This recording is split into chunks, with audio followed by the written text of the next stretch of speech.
Doing good, Zach. Ready to see these boys go racing for 134 laps around Homestead, Miami. It's going to be a good race. Absolutely, 134 laps tonight. It will be broken up into three stages. Stage 1 and 2, both 40 laps long, and then that third stage, 54 laps. We'll dive into that a little bit more as we get closer to the race. But first of all, I'd like to talk to you a little bit, Tanner, about Homestead Miami Speedway. For those who maybe don't know the track as well, take us through just how dynamic this track is and how many lanes there are available for these drivers tonight. Oh, Zach, when you look at this track, just in the corners alone, you got about five different grooves you can run and be fast. Whether that's down on the bottom or if you want to be fast on the exit up at the top, there's a there's many different grooves these drivers are going to run tonight, and it provides really good racing. It's not just going to be a follow the leader type of affair. In the beginning, the bottom will probably be the fastest line, but as these runs start to go at the end of stage one and so on, I think we'll start seeing drivers move up as we see qualifying starting right here.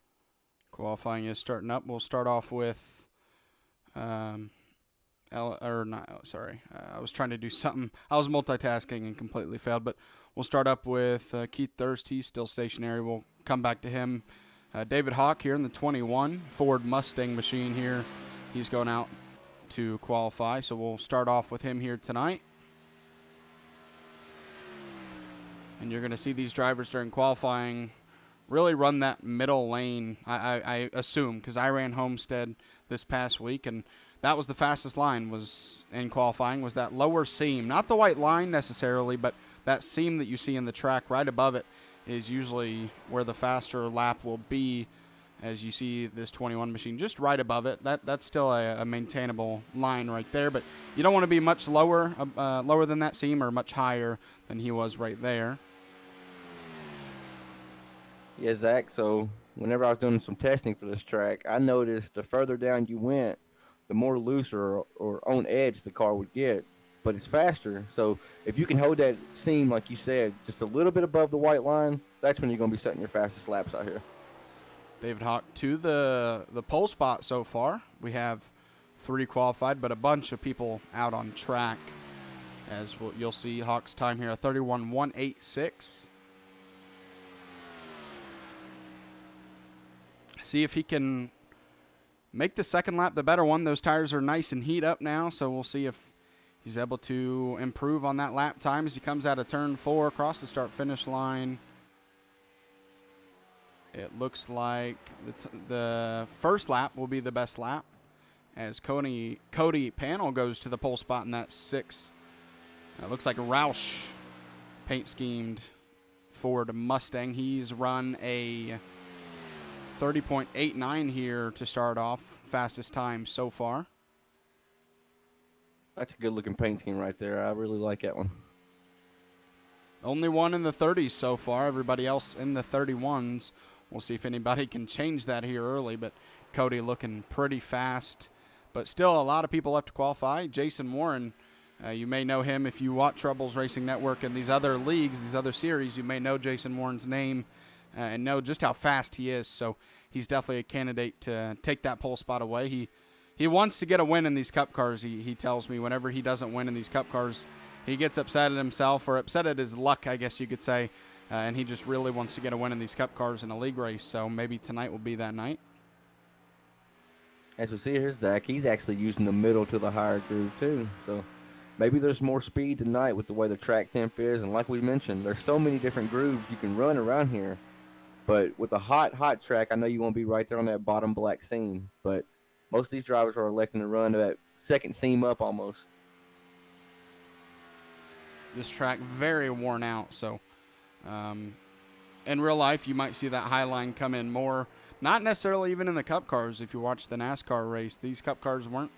Some of them were able to use that very high line next to the wall, but very few did, and it ended up working out for race winner William Byron. So we'll see if anybody chooses to use that higher lane here tonight. But early on, obviously, you're going to use that middle lane for qualifying. Jason Warren, 6th fastest so far, coming around to complete his second lap. And that will keep him in 6th with a 31.04. And Elliot Longenecker has moved up to the pole spot. Here's Donald Ray. I think he already completed a lap. We'll move on to Stephen Downton. See him in that 54. A lot of Ford Mustangs here tonight. Some Chevys and Toyotas mixed in, but it looks like from what I'm looking at, a lot of Fords in the field here tonight. As we see Stefan, he's also electing to run a little bit higher up. He's actually having to chase the car right there. You notice he was getting loose. So track don't have a whole lot of grip. Like you said, it's a worn out surface. It's not as hard on the tires as other tracks are, but you still can't just go out here and abuse them. You gotta try to conserve your pace while having a decent pace. So you don't want to just go out here and turn qualifying laps throughout the race. As qualifying has ended. And, yeah, you want to be very careful on old tires here. You saw him get loose here early in this race. And on these restarts, with these stages, we're going to have restarts and you know it. So you got to be careful on cold tires here because it can bite you and it'll get loose. Tonight we're looking at, I believe 40 laps is the longest. We obviously, if you listen to the stage lengths for the first two stages are 40 laps and then 54 to end out the race. So those first two stages, unless we have a caution in them, I'm not sure we'll see anybody pit. I think they can make it 40 laps. But in that third stage, with it being 54 laps, we're going to have a pit stop, whether it's under green or under yellow. So I look in that last stage maybe for them to go 30 to 35 laps instead of 40. But that's the great thing about racing is pit strategy can come in many different ways for many different drivers, just depending on your or where you are at on track when you make that call. So we're starting to grid up. We'll pull up tonight's grid for your race. Elliot Longnecker with the pole spot with a 30.809. Cody Panel in second. Second row, Daniel Roberts and Ray Page. Fifth place, Dustin Painter and David Hawk on his outside in sixth. Jason Warren seventh and Donald Ray eighth. Running out the top 10 are Gary Evers and Jason Alexander. 11th, I'm sorry, I'm going to have to learn that last name personally. But I'm just going to say Alex for now because I do not want to butcher that just out of respect. So Alex gets that 11th spot and Keith Thirst qualifies 12th. 13th, Samuel Roberts, and on his outside, Terry Gabbard 14th. Jacob Fifield 15th, Ryan Panel 16th. Trey Bass, 17th. On his outside, Stephen Downton. Trey Kirk, 19th. And 20th, rounding out the field, is Gavin Hudspeth. Got a nice-sized field right here for him tonight. Zach, as they're about to roll off, waiting for the pace car to go. I wonder if these drivers are very eager to get out here and they've been practicing for 30 minutes now. Dropped their 2 laps for qualifying, so they're ready just to tighten the belts up and hammer down. Yeah, absolutely. There's nothing. I don't care how many races I do. Every week that I do a league race, I'm always nervous before the race. You practice all week getting ready for it, and it all comes down to the start of the race, the green flag. And you can't help but be nervous. It doesn't matter how many times you do it, whether it's simulator or real life, in my opinion. So. I bet these guys are amped up, ready to go, and that can be a danger sometimes at the start of these races is you're so amped up, you try to be a little too aggressive. So look to maybe see these guys be patient to start off this race. Like I mentioned, cold tires can definitely bite you here tonight, so got to be very careful on these restarts. Yeah, and another thing you mentioned, talking about the stage racing, I've seen more and more leagues implement that now into their formats, and me personally, I love it. I know there's mixed feelings about it in real life NASCAR, but I love it, especially on iRacing, because you have 3 different races inside one race. So into these stages, it's up for grabs, and people want to win them. And I'm not sure. I'm new to this series, Zach. You'll have to fill me in if they get stage points or not. Either way, it still makes it interesting. Yeah, no stage points. I think that's just what they want to do right now. They said if iRacing implemented it, they would give stage points. But as of now, iRacing hasn't done that. They haven't even implemented stage racing. They have to throw manual caution. So no stage points. But like you mentioned, just having stages, they're implementing 3 different races into one race. So It's still going to be an exciting one here tonight. You got that. That just makes it even more important to make it to the end of the race, is because you can get some bonus points if you get bonus, or if you get stage points, but you don't here tonight and for the rest of the season. So you can race hard to the end of the stage, but what really matters is making it to the end. Yes, sir. That's the thing with these stage racing, and especially in this type of format, you got to think bigger picture. Yeah, it's nice to win a stage, but it's really nice to win the race, you know, as we see the lights off on the pace car now.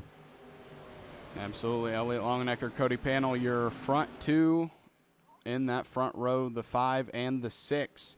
You got a Ford on the inside, Chevy on the inside, Ford on the outside, and we're ready to go racing. The green flag is out for week 1 here in the ARCS iRacing Monday Night Lightning Series, as they're about to dive into turn 1 here at Homestead.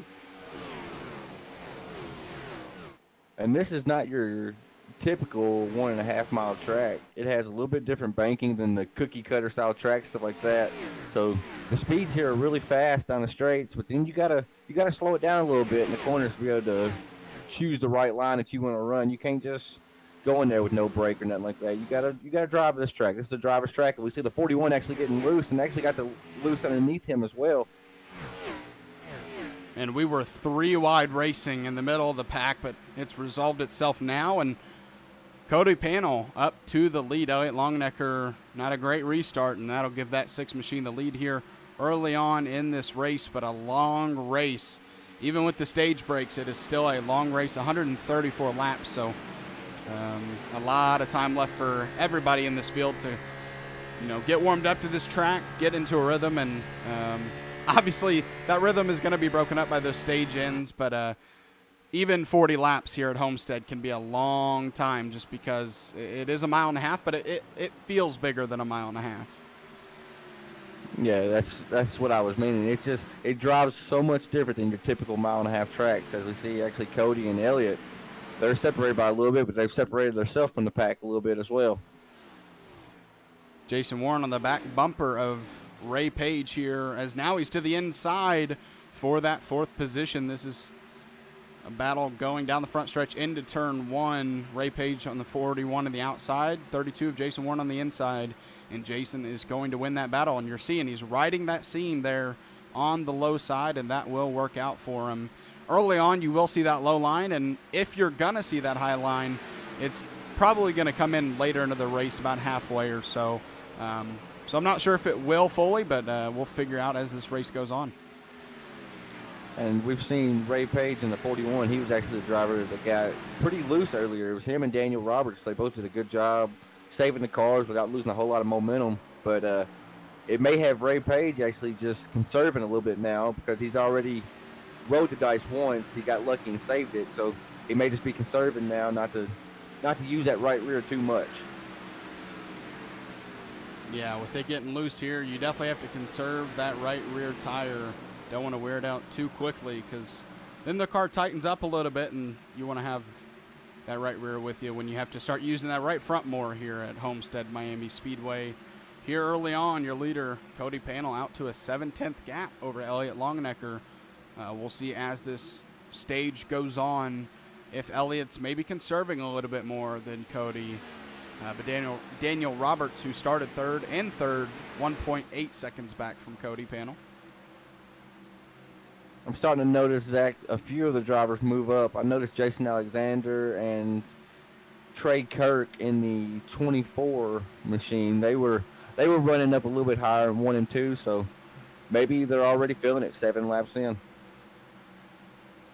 Yeah, you see the 53 and the 9 behind him. Actually, he ducks down into the middle, in the middle of the turn, but 53 and the 9, you mentioned Jason Alexander and Gary Evers, both using that high line in 1 and 2. We'll see where they go in 3 and 4.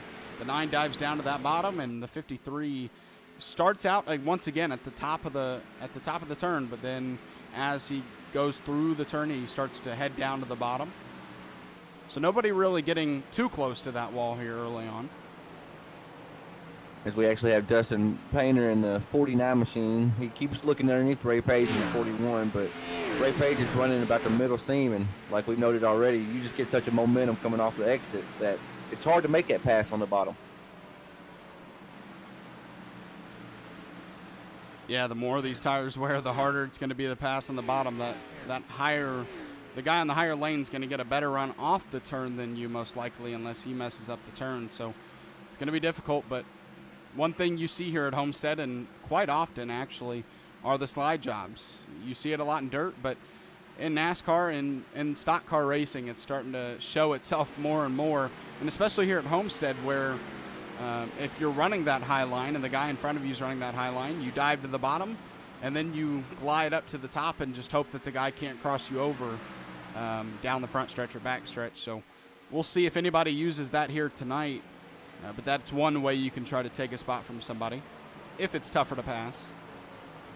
Absolutely. As we actually see, well, Elliott was closing the gap in on Cody right then, and then I started to mention it. But I think Elliott's starting to really in a little bit here now as the laps start to wind up. I mean, we're only 10 laps in, but it don't take long for these tires to start showing the effects of any type of use. So lap times start slowing down gradually, and before you know it, you feel like you're parking in the corner just trying to make the corners. Yeah, right now the tires still aren't that worn out. I think around 20 or 30 laps in is when you're going to start really seeing those tires come into effect, and you're going to start seeing the guys who saved them a little bit better start to move forward.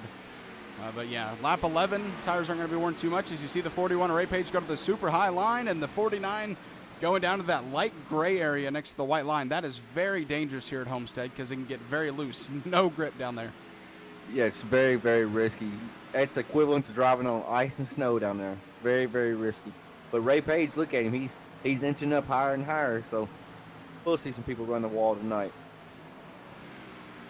49 of Dustin Paints are able to stay side by side with Ray Page down the back stretch. Will he dive into turn 3 here?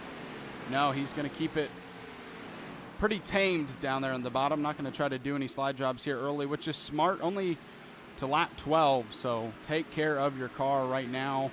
Don't try to do anything risky or anything too risky here early on. Yeah, it just creates a chance for something to happen. If he slides up in front of him, he's going to lose a lot of momentum. And like you mentioned, it gives Ray Page and the 41, if he was to get Daniel to do the slide job on him, then Ray Page can either cross him up or, worst come to worst, run into the back of him. I think it's just too early to roll the dice like that just yet. Trey Kirk in the 24 Chevrolet, already up 10 spots. He just passed Gary Evers for the 9th position, up 10 spots from his starting position coming to the green flag. So he is moving quickly now inside the top 10. He is currently half a second back from the 53 of Jason Alexander. We'll see how quickly he closes in on him, but I think Jason Alexander making a pass of his own on David Hawk. Yes, he is. And Trey Kirk, that was the driver I mentioned, that it was him and Alexander that were actually moving up the track, as we see him now running the middle seam again as he's trying to reel in a 21 machine. And it looked like Jason Alexander may have gotten to the wall right then a little bit on the exit, Zach. Oh, yeah, Trey Kirk really using that high line, and we'll see how well he does on exit. Not too good of a run, but he's going to get a decent run to the back bumper of David Hawk here in that 21. As he's going to stay on that outside going into turn 3. Nope, actually he's going to come back down. Never mind. Trying to make it 11 spots from the start. One thing we haven't hit on yet, Zach, is just like in real life that these Cup drivers, NASCAR Xfinity trucks, they have to deal with that thing called dirty air. And these drivers are experiencing that tonight too. When they get behind somebody, this car's not going to handle the same way as it does when you're just out here by yourself. So you'll see people try to offset the car in front of them a little bit just to try to get some clean air on their nose. As Trey Kirk successfully passes the 21 of David Hawk and now looks after Jason Alexander for the 7th position. Trey Kirk trying to do the same thing William Byron did in that paint scheme this past weekend. Right on. Yeah, he's definitely the biggest mover so far. He's put on a pretty impressive show. But, Zach, it makes me wonder, is he asking too much of his tires right now? But we're already almost halfway to the end of stage 1. These guys are doing a good job with some green flag laps here, racing good. Yeah, once again, stage 1 and 2, 40 laps in length. So, like Tanner mentioned, we're getting closer to halfway through this stage. As Trey Kirk looks underneath him again, he might get the run off here. He is. He's going to get the run off and clear him. So he's he's showing that you can use the bottom or the top to make some passes right now. As the 53 of Alexander dives really deep into the turn and makes contact with the wall, and that just shows the danger of running that high line. It's a fine edge. You're living on edge up there because just one little misjudgment and you're going to be up in the wall. Well, we'll move back real quick to our leader. The 6 of Cody Panel has built a 2.6 second gap over second place Elliott Longenecker. The top four has really remained the same as Dustin Painter has moved into the top 5 over Ray Page. Finally, he made that pass. So your top 5, Cody Panel, Elliott Longenecker, Daniel Roberts, Jason Warren, and Dustin Painter. We saw Warren pass Ray Page, and he's been steadily creeping towards that third place of Daniel Roberts. He's currently half a second back. Just a very impressive run so far by Cody.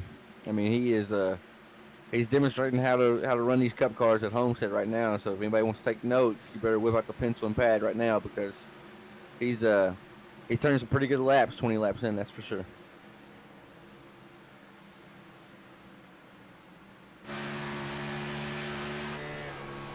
As you see, we're on the back bumper of Daniel Roberts here. That's the gap to Jason Warren. And you can, we'll go back to what you said about the dirty air. You can be faster than somebody. Say, Daniel Roberts, he's closing in here 3/10 back from Elliott Longenecker, actually, for second. But the closer you get, the harder it's going to be to keep that pace up just because of that dirty air on the front nose. That's why you will see here at Homestead, with the variety of lanes from the high side to the low side, with that dirty air affecting you so much, you're going to go to whichever lane the other driver doesn't, if you can. As the 5 kind of showed that he was going to go to the high line and then went down to the bottom. But I won't be surprised here if we see maybe that 30 try to run a different lane than the 5 as he gets closer, just to stay out of that dirty air. Oh, you hit it right on the head. I mean, the closer you get to him, the more it's affecting that car. So as he's inching closer and closer, he's putting that nose in places that the 5's not. And he's actually getting a good run on him right now. A really good run from Daniel Roberts, trying to make a pass for second going into turn 3 as we're past halfway in this stage. But that bottom just a little tough right now when you're under somebody. And Elliott Longenecker going to fight for as long as he can for that spot as he's able to clear the 30 back.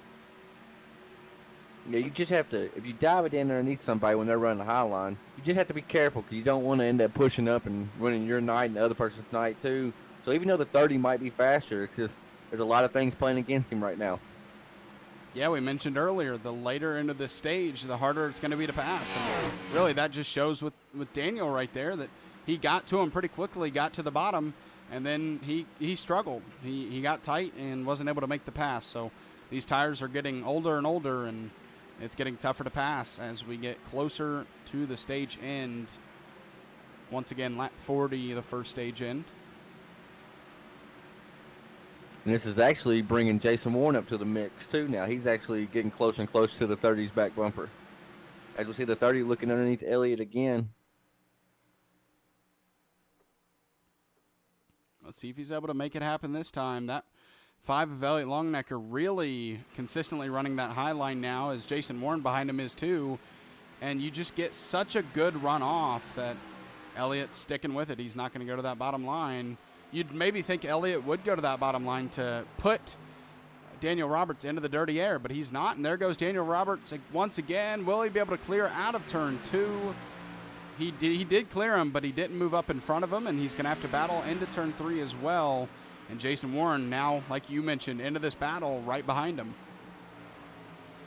That was a pretty heads-up move by Daniel not to come up and clear himself right then. He was clear for a little bit, but 25 laps in, it's pretty risky. But he definitely had it clear, but he decided to stay in his lane and racing for what it's worth.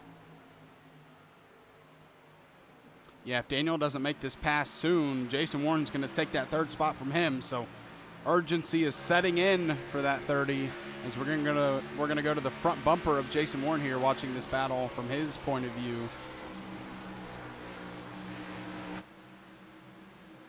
And just nowhere to go for him right now as these two maintain side by side all the way around the track. I'm starting to worry about the 30 a little bit being down there. I have to think that he's using his tires a little bit more. As you see Jason Warren actually pull up alongside of him. So that high line is definitely coming in slowly but surely as the 30 pulls back in front, though. I think that bottom line's better, but when you're racing somebody, maybe I think we're going to see that one of these times. I think you want to see the 30 dive in here, because if he doesn't, pull kind of that slide job off, I think Elliott's just going to keep doing a good job at holding off that position. But a really nice run for the 30, and he's going to clear him. Yeah, I think at that point he was just tired of it, and he said, okay, I got it this time, I got to take it. And I applaud him for that, because he held back the first time, and then, he's been faster than him for about 6, 7, 8 laps now, and finally was able to make the pass on the bottom. So that just goes to show how hard it actually is as these runs go on to pass on the bottom. Now Jason Warren going to try to use the bottom to pass Elliott Longenecker, as Longenecker really sticking to that outside line, and it's not working out for him as Jason Warren makes a pass and gets into the top 3 here. And now that battle's done, Trey Kirk up to the 5th position already, and now he's going to try to track down Elliott Longenecker. We need to make sure that's not William Byron in that car running that paint scheme the way he ran on Sunday. You might need to fact check that one, Zach. Yeah, we're going to have to do a background check on that 24 machine of quote-unquote Trey Kirk, make sure it's not Byron in there. He's running a fantastic race right now. Absolutely, man. Up 14 spots from his 19th starting position, now into the top 5, but 2.5 seconds behind Elliott Longenecker now. But with the pace he has in 10 laps, I think he could probably catch him. I think so. Just if you compare lap times, he should be able to get there pretty soon. We have a lot about him going on behind him. Trey Bass has now passed, or on the inside, passing Jason Alexander. And behind them, we got Ryan Panel and Gavin Hudspeth fighting for position. Looks like we got either brothers or maybe father and son in this race with Cody Panel and Ryan Panel. Yep, that's what it looks like. And I'll tell you, Zach, that's why I love this track so much. Everywhere you look, those guys racing. They might not be side by side for 134 laps, but they're going to be side by side for a lot of the laps. That's for sure.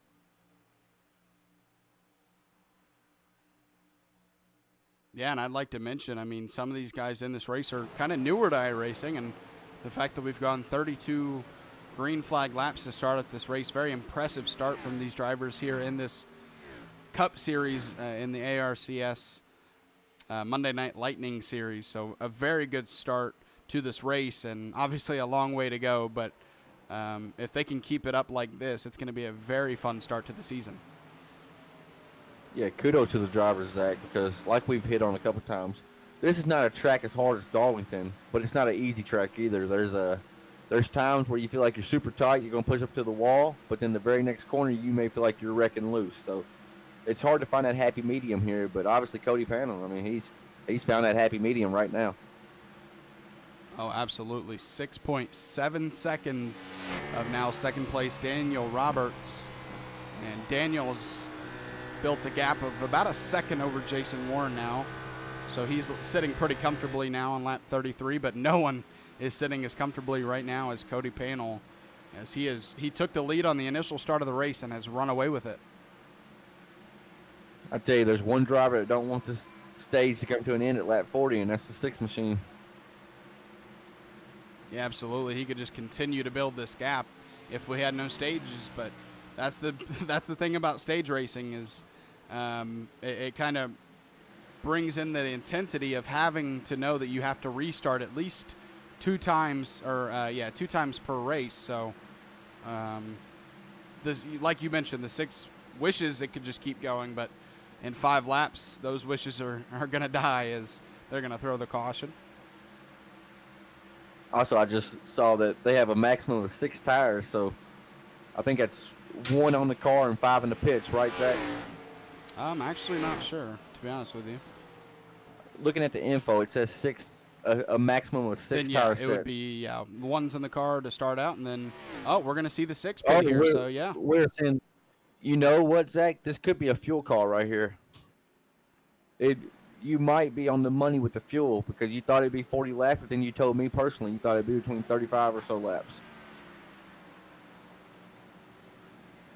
And So we will see. no stage points to really gain. So even if it isn't Right. only 35 laps, maybe setting himself up for the second stage when everybody else pits, he's going to be able to stay out and put himself out front for that second stage.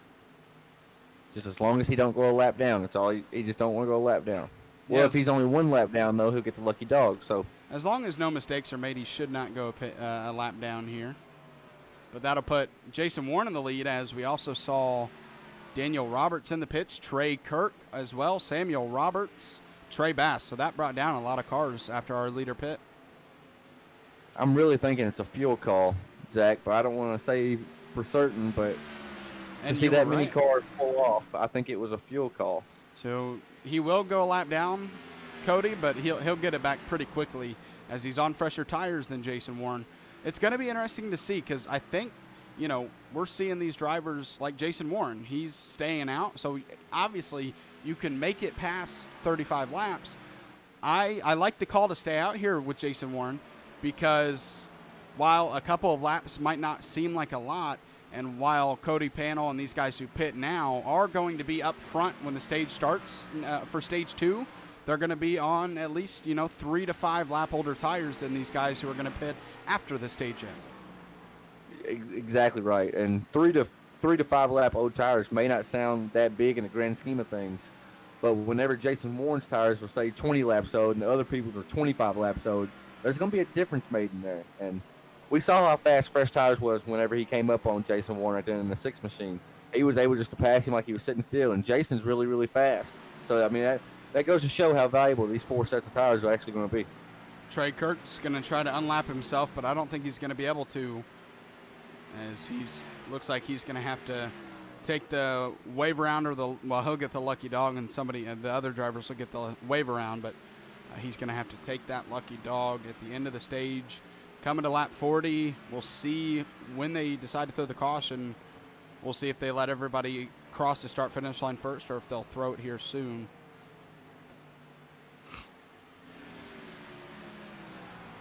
Still green here on lap 40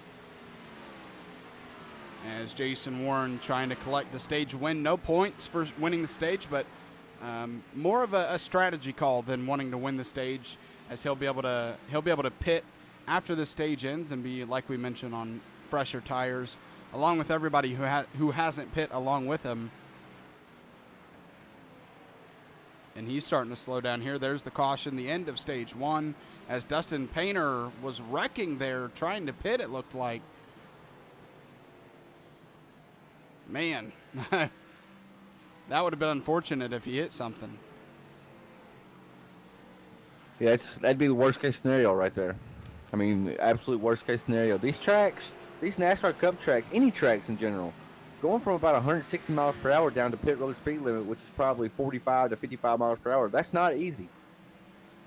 No, absolutely not. As your stage 1 winner is Jason Warren. Your top 5, Jason Warren, Elliott Longenecker, Jacob Fifield, Jason Alexander, and Ray Page, your top 5 after stage 1. And we should see all the top 15 that did not pit right before stage 1 ended. We'll see them come down pit road here this next time around.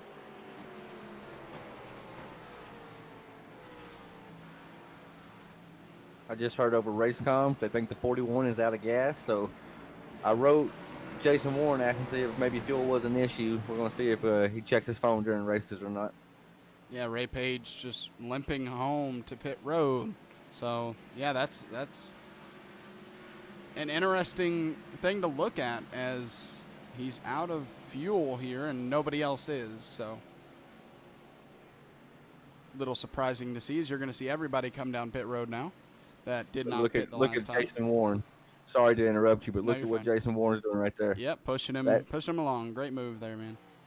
That's why Jason Warren gets talked about so highly by almost 99.9% of people you talk to, because of moves like that. He didn't have to do that. What he did for the viewers at home, Ray Page was out of gas. He may not have made it to his pit stall, and if he did, it was going to take him forever. Jason Warren pushed him down pit road. Good call by a good guy. As you see everybody sliding into their pit stalls, there's the 5 of Elliott Longenecker. He has the liberty of pitting in that first pit stall after getting the pole spot, so he may not be in the lead anymore after losing it at the start of the race, but no matter what happens in this race, he at least has the first pit stall to his advantage. As this race goes on, I'm curious to see if the other drivers were holding back, as the 6 car of Cody was. I mean, what he created almost a 6-second gap at one point, was it, Zach? 6 or 7, yeah, maybe even more, but at least 6 or 7, yeah. So I'm curious to see if they're able to pick up their pace if they were just conserving that time, because Trey Kirk looked really fast coming up to the field. I mean, he started behind the 8 ball, and before you knew it, he was up 12, 13, 14 spots. I'm wondering maybe if you're in the back of the field and actually Stefan is pitting here, Stefan Downton. Thinking maybe if you're in the back of the field already, back of the lead lap pack, maybe go to pit road once again just to top off on fuel after seeing Ray Page run out there. I'm really interested to see, because I think he's the only one who ran out, and I'm definitely going to ask him after the race, whether it's in an interview or just off broadcast, what happened to that car there. Right on, yes. I'm curious myself. Actually, so if we are, let me check. We're still with 2 to go right here. I'm not going to. I was going to pull in Ray Page, but he might be talking to teammates or something, so we'll leave him alone for now. Well, I was going to say, it's confirmation. I don't think Jason Warren checks his phone during races. So, yeah, it's hard to do. I do it sometimes during cautions, but I got babies and kids and stuff, so I got to make sure everything's all right. Yeah, I can't check my phone because I run VR, and that's very difficult to do for sure. Well, with that, that's going to put Jason Warren in P2, because everybody else got caught a lap down other than Cody Panel, with Ray Page. That's because he ran out of fuel. But Terry Gabbard, Stefan Downton, and Samuel Roberts, along with Keith Thurst, all a lap down. And you're going to see these wave around guys get their lap back, which puts Jason Warren on a little bit fresher tires right next to that 6 of Cody Panel. It's about 3 to 4 racing laps fresher, isn't it? Yeah, just about. So, yeah, it may not pay off in the beginning of this run, but I think as the run goes on, there will be a time differential gap between them tires. But we saw how fast Cody is in the 6 machine, and maybe he just has the pace to cover it.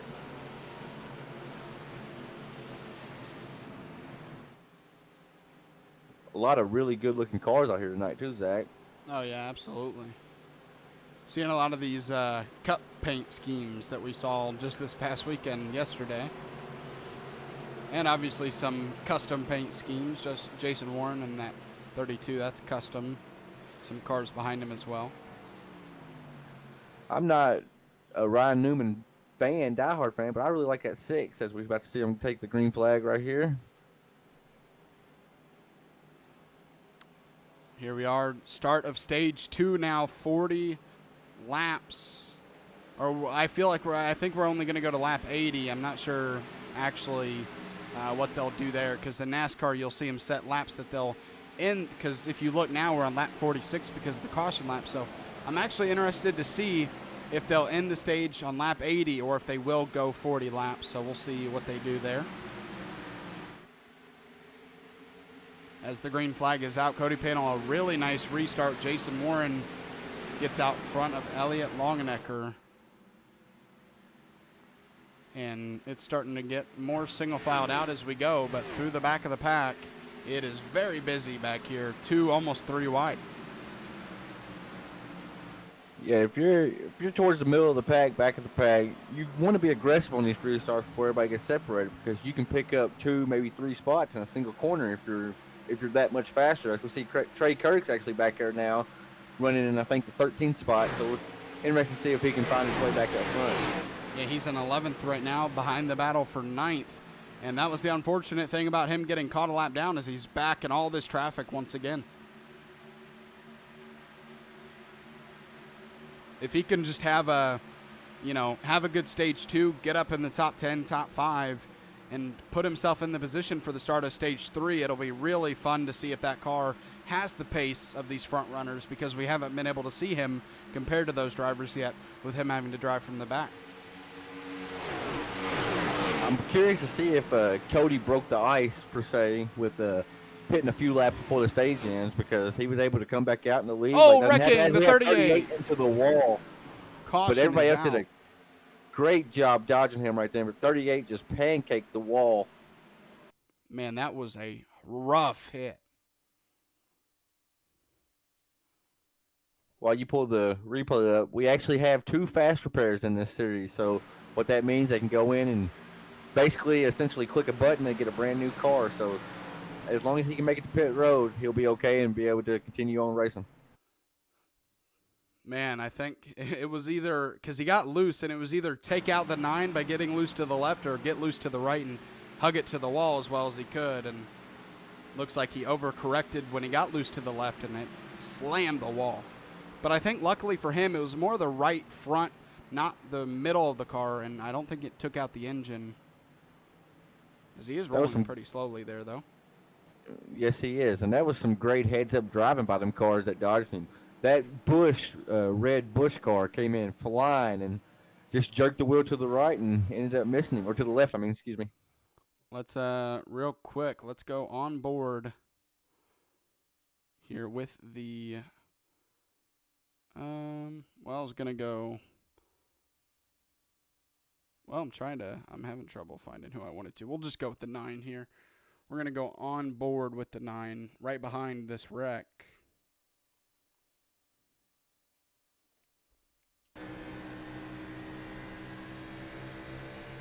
Sorry, I kind of brought it back a little too far. Yeah, but if anybody knows iRacing, they know the replay buttons are a little weird.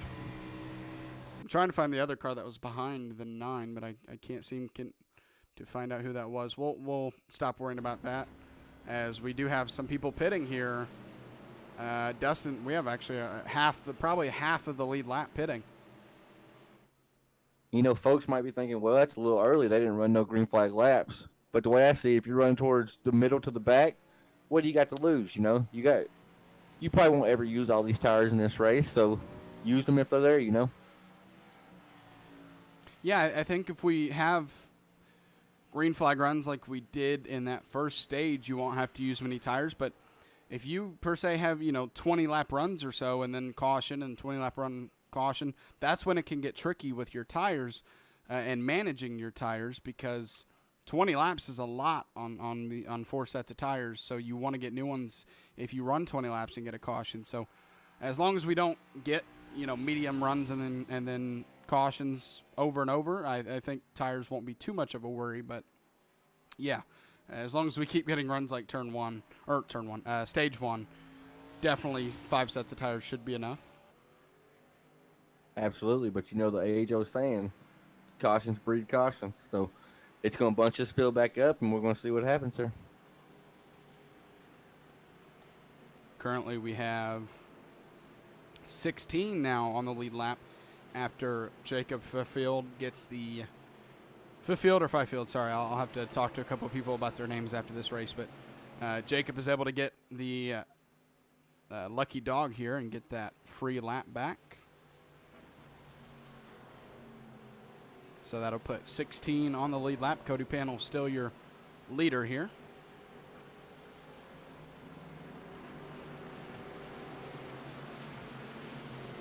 Making Ryan Newman proud early. Making him proud.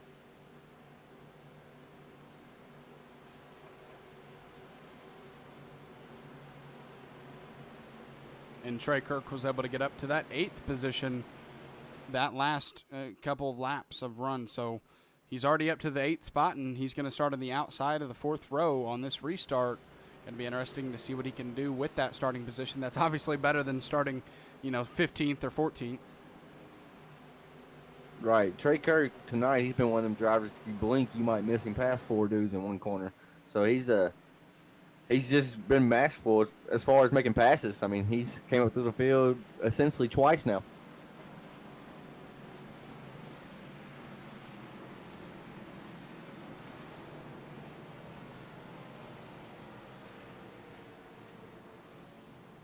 All right, the lights are off in the pace car. We're going to get back lined up, ready to hit restart number 2 now, as that our first wrecking caution happened there with the 38.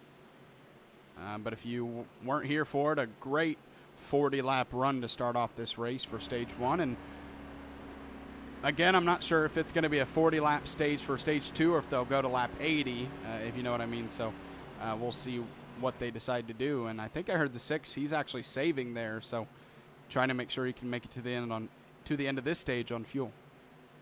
I also heard that as well.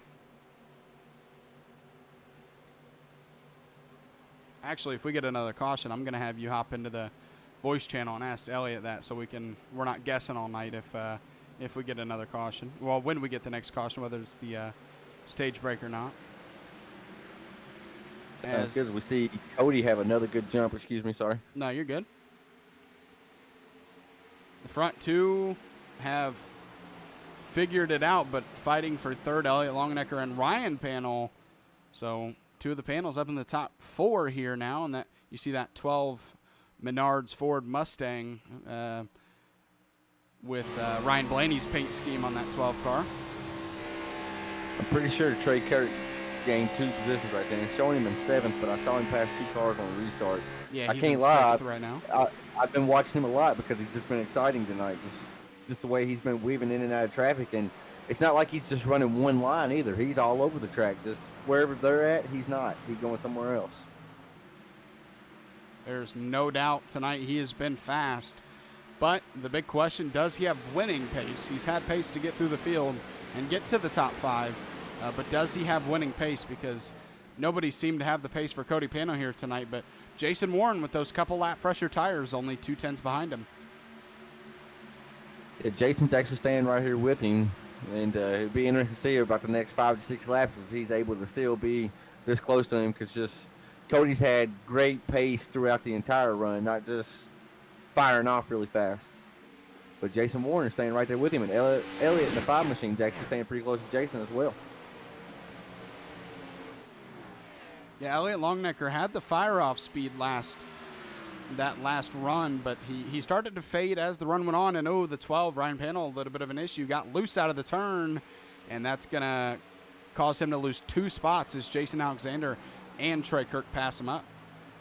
Jason Warren actually hit the wall on entry right then, just like he maybe misjudged the line a little bit and got into the wall. I don't think it's enough to hurt him or anything, but he definitely got in the wall a little bit. I think he just needs to be patient here. Let those tires that he has start to build up some heat. In iRacing with this tire model, it takes a little while for the tires to really build up good enough heat to kind of settle in. So I think he just needs to be a little patient here. And I think this is the part of the race where we're going to see if Cody Panel just has pace that nobody else can beat, or if finally he'll break a little bit with those, like I said, a little bit older tires, if Jason Warren is able to pass him. But if he's able to hold on to this lead for the rest of this stage as well, I think that'll show pretty well what kind of pace he has, whether he's on the same tires or not. You're absolutely right. I mean, it's going to take a few laps for them tires to start showing significant wear to where Jason's will be a little bit fresher, but there's not a huge gap between them, but there is enough of a gap between when they pitted that there will be a little bit of a fall off there. So this is going to prove right here if Cody just has the all-out pace or what, really.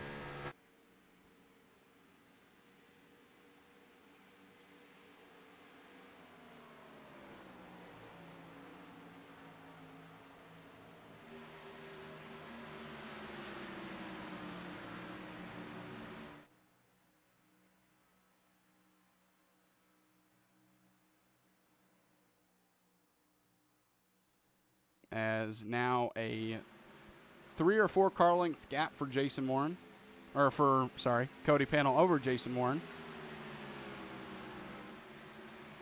Trey Kirk in that 24 trying to catch Jason Alexander for the 4th position, as both of them are inside that top 5. We've seen these two drivers around each other a good amount this race so far.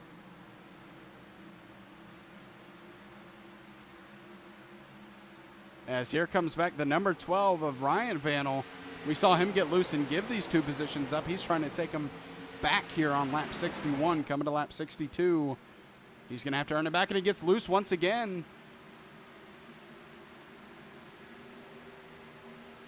And that's going to open the door for the 99 of Alex Sizum. I'm sorry. I apologize. I don't know how to pronounce his name, to be honest with you. Sizumkowski. That's what I think. I'm going to try to pronounce it the best I can. Alex Sizumkowski. I'm going to talk to him for sure after the race, though, so I don't keep mispronouncing it if I am, which I probably am, so I apologize.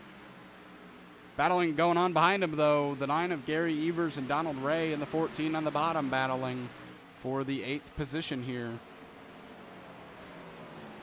There's battling going on throughout the entire field right now, Zach.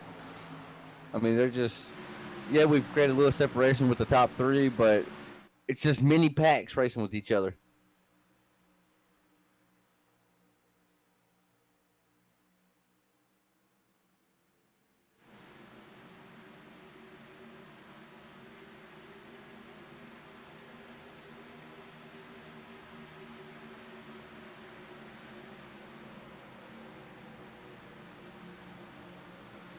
As Ray Page passing up Trey Bass here for the 12th position there in that 41, or maybe it's the other way around. And then there you see the 38 of Gavin Hudspeth. He's trying to recover after wrecking just a little while ago. Nowhere to go in this battle right now, though, as they're still side by side, but he's going to maybe try to use that outside to get around Trey Bass, who's stuck on that inside. But that is maybe the preferred line, but they're starting to stack up on that outside and maybe use the draft and push a little bit to try to get past him. Yes, and as them 2-3 cars race side by side like that, it's allowing that pack behind them to close the gap in further and further. As we actually see almost contact between them drivers. Look at the side draft happening there, Zach.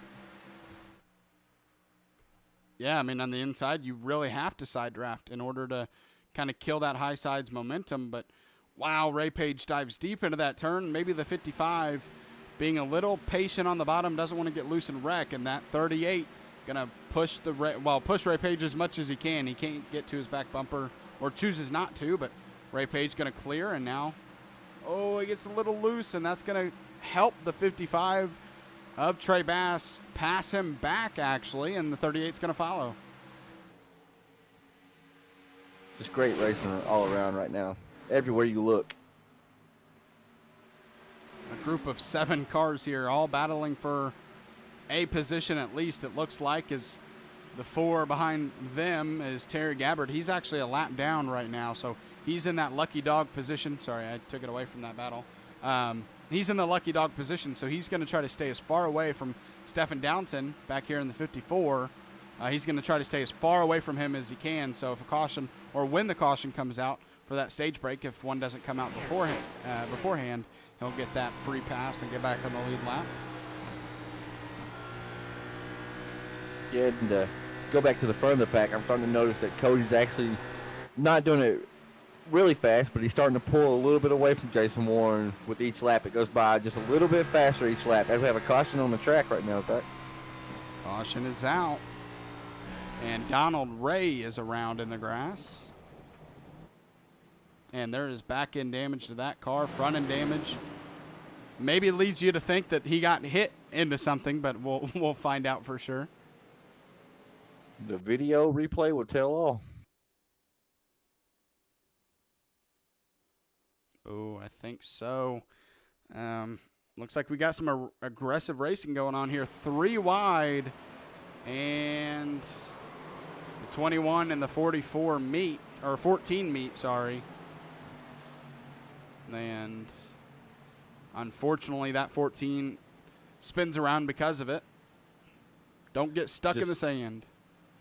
That's the one good thing about iRacing. It didn't rain all week here on iRacing, so you can get out of the sand and the grass, unlike real life. And that will probably bring, I would imagine, everybody down pit road that's on the lead lap. That's what I was going to say. I look for most drivers to pit right here. So now it's going to put Cody and Jason Warren on Elliot even playing Longnecker. field. Elliot actually playing a little bit of strategy Jason going does out. too. Jason Warren stays out. So if they get enough drivers to be almost like a buffer or cushion behind them, that could maybe pay off. I don't think it will. Not very many people stayed out, and some of the people that stayed out were a lap down. Right, yep. So they're not going to have as many cars in between them and Cody and Trey. Maybe just trying to save a set of tires for the end of the stage break. They know that they'll lose positions here at the end of this stage, but they'll be able to save a set of tires, because I imagine everybody that has pit here will probably pit at the end of the stage as well, because if it does end at lap 80, like I mentioned, I don't know if it'll end at lap 80 or 40 laps from lap 46 would obviously be 86. But either way, that's going to be eight to plus laps on those tires. I imagine we'll see those guys pit again at the end of the stage, but we'll see. So I'm trying to communicate with some of the drivers right now about fuel and tires or whatnot, and I'm hoping maybe one of them will see what I said and maybe reply back, just give us a little bit of insight.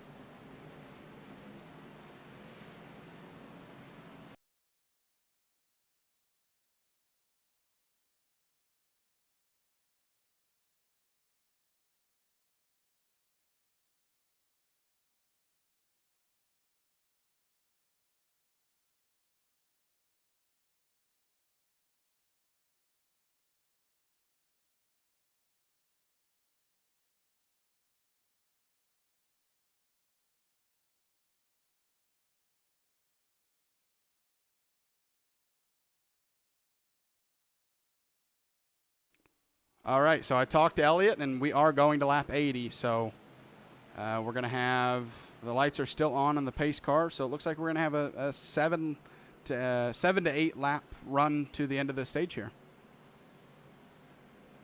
So it's going to be a little shootout right here. So the drivers that stayed out, like we hit on, though, there's not a big buffer in between them. So, but also the 6 is going to be patient, trying to work around these two, at least 2 to 3 cars that's going to be in front of him, because Cody will be lining up in the 5th spot, so he'll be 3 rows back. I'm going to be honest with you. I think these guys on newer tires are going to have zero issues getting around these drivers here. Because, we talk about the many different lanes, but with how many laps, these guys have on their tires here that stayed out, you can run that very high line that doesn't have the good run still and easily pass them just because of how old these drivers' tires are that stayed out. I'd say you're probably 100% right. We saw when Cody pitted earlier and Jason Warren was passing me as he came off pit road. Cody wasn't even up to speed yet, and he was already getting by Jason by the time they got out of turn 4 at least. So fresh tires definitely they give you about a second gap, so we're going to see it come into play right here. Absolutely. We're lined back up. Going to have a 7-lap shootout to the end here. And coming to lap 81 is when they'll throw the caution. So really an 8-lap shootout here to the end of the stage, where these drivers will have another chance to get tires and fuel. And then from there on out, you're not guaranteed a caution again. Oh, yeah, I'm with you.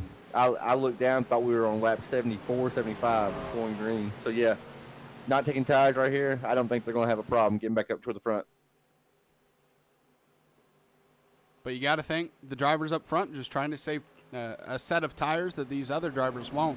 Because, again, I really think 7 to 8 laps is enough laps that you're probably going to want to go get tires again. So maybe a smart decision, and it might play out in their favor to save that set of tires. Absolutely. If it falls in their hands at the end of the race where they get a late race caution, they have a set of tires, that's golden right there. We see Jason Warren actually get a good jump, but Elliott and that 5 machine staying right there with him on the high side, going to try to get this run on the exit. A fantastic run from Elliott Longenecker, and the more they battle, the better it is for these guys who took tires. Here comes the 6 of Cody Panel in the 4th position. He's going to go to the outside of Dustin Painter here, and you just see the difference in pace from these 4 fresh Goodyear tires. If I'm not mistaken, Zach, I think it's the first time we saw the 6 machine actually in any type of traffic, really. So this is pretty cool watching him do this. I mean, this just shows the difference in tires. Yeah, just look at the amount of entry speed he can carry as the caution is flew. Oh, the caution's back out. Now I'm curious if they'll use this as a stage break, even though it's lap 74, or I think we're going to get a 2 or 3 lap shootout to the end of the stage here. As it looks like the 15 of Samuel Roberts unfortunately wrecked on the front stretch.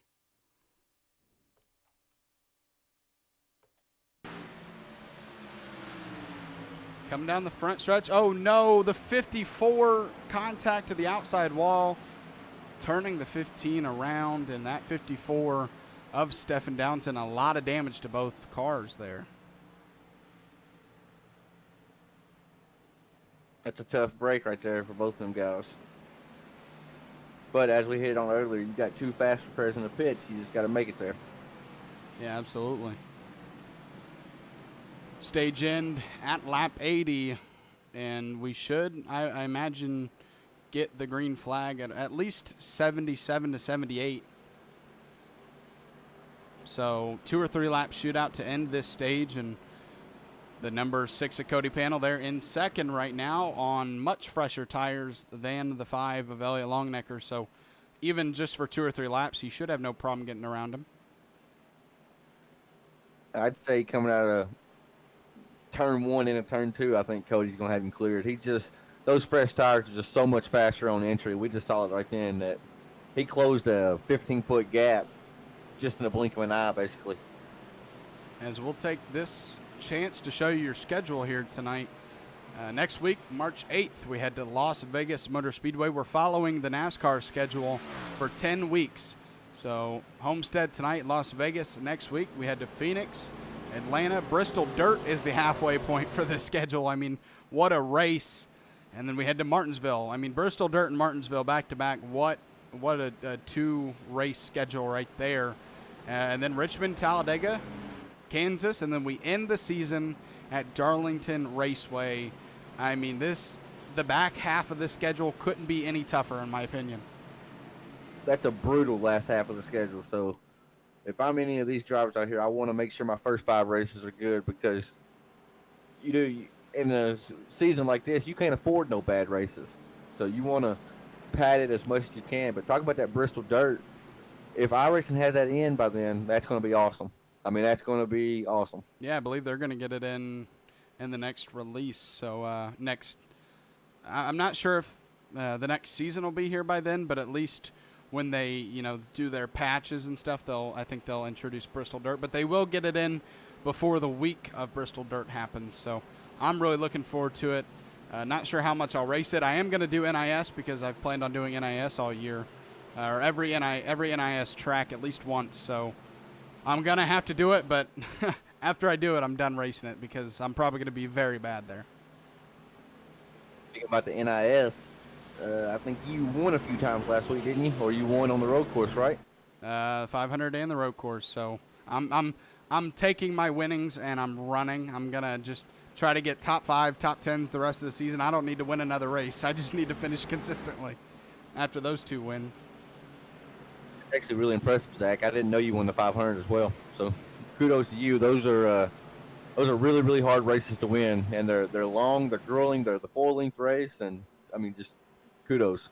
Yeah, and luckily for these drivers, this series starts this week, and they're not having to run that road course. So definitely a lot better of a track to start at for week 1 at Miami, or at Homestead, Miami, instead of the Daytona road course. As we're gonna get the lights off in the pace car, and we're going to go back to green on lap 79, so a 2-lap shootout. 6 machines starting on the outside of Elliott and the 5 on the front row. I think Elliott, best thing for him to do right now is just try to follow the 6 through, because the 6 is going to be so much faster on the high line on fresh tires, I think. Yeah, I believe the 38 is the next freshest tires on track in 5th. That's what I was thinking. I thought either 38 or the 53. I wasn't sure.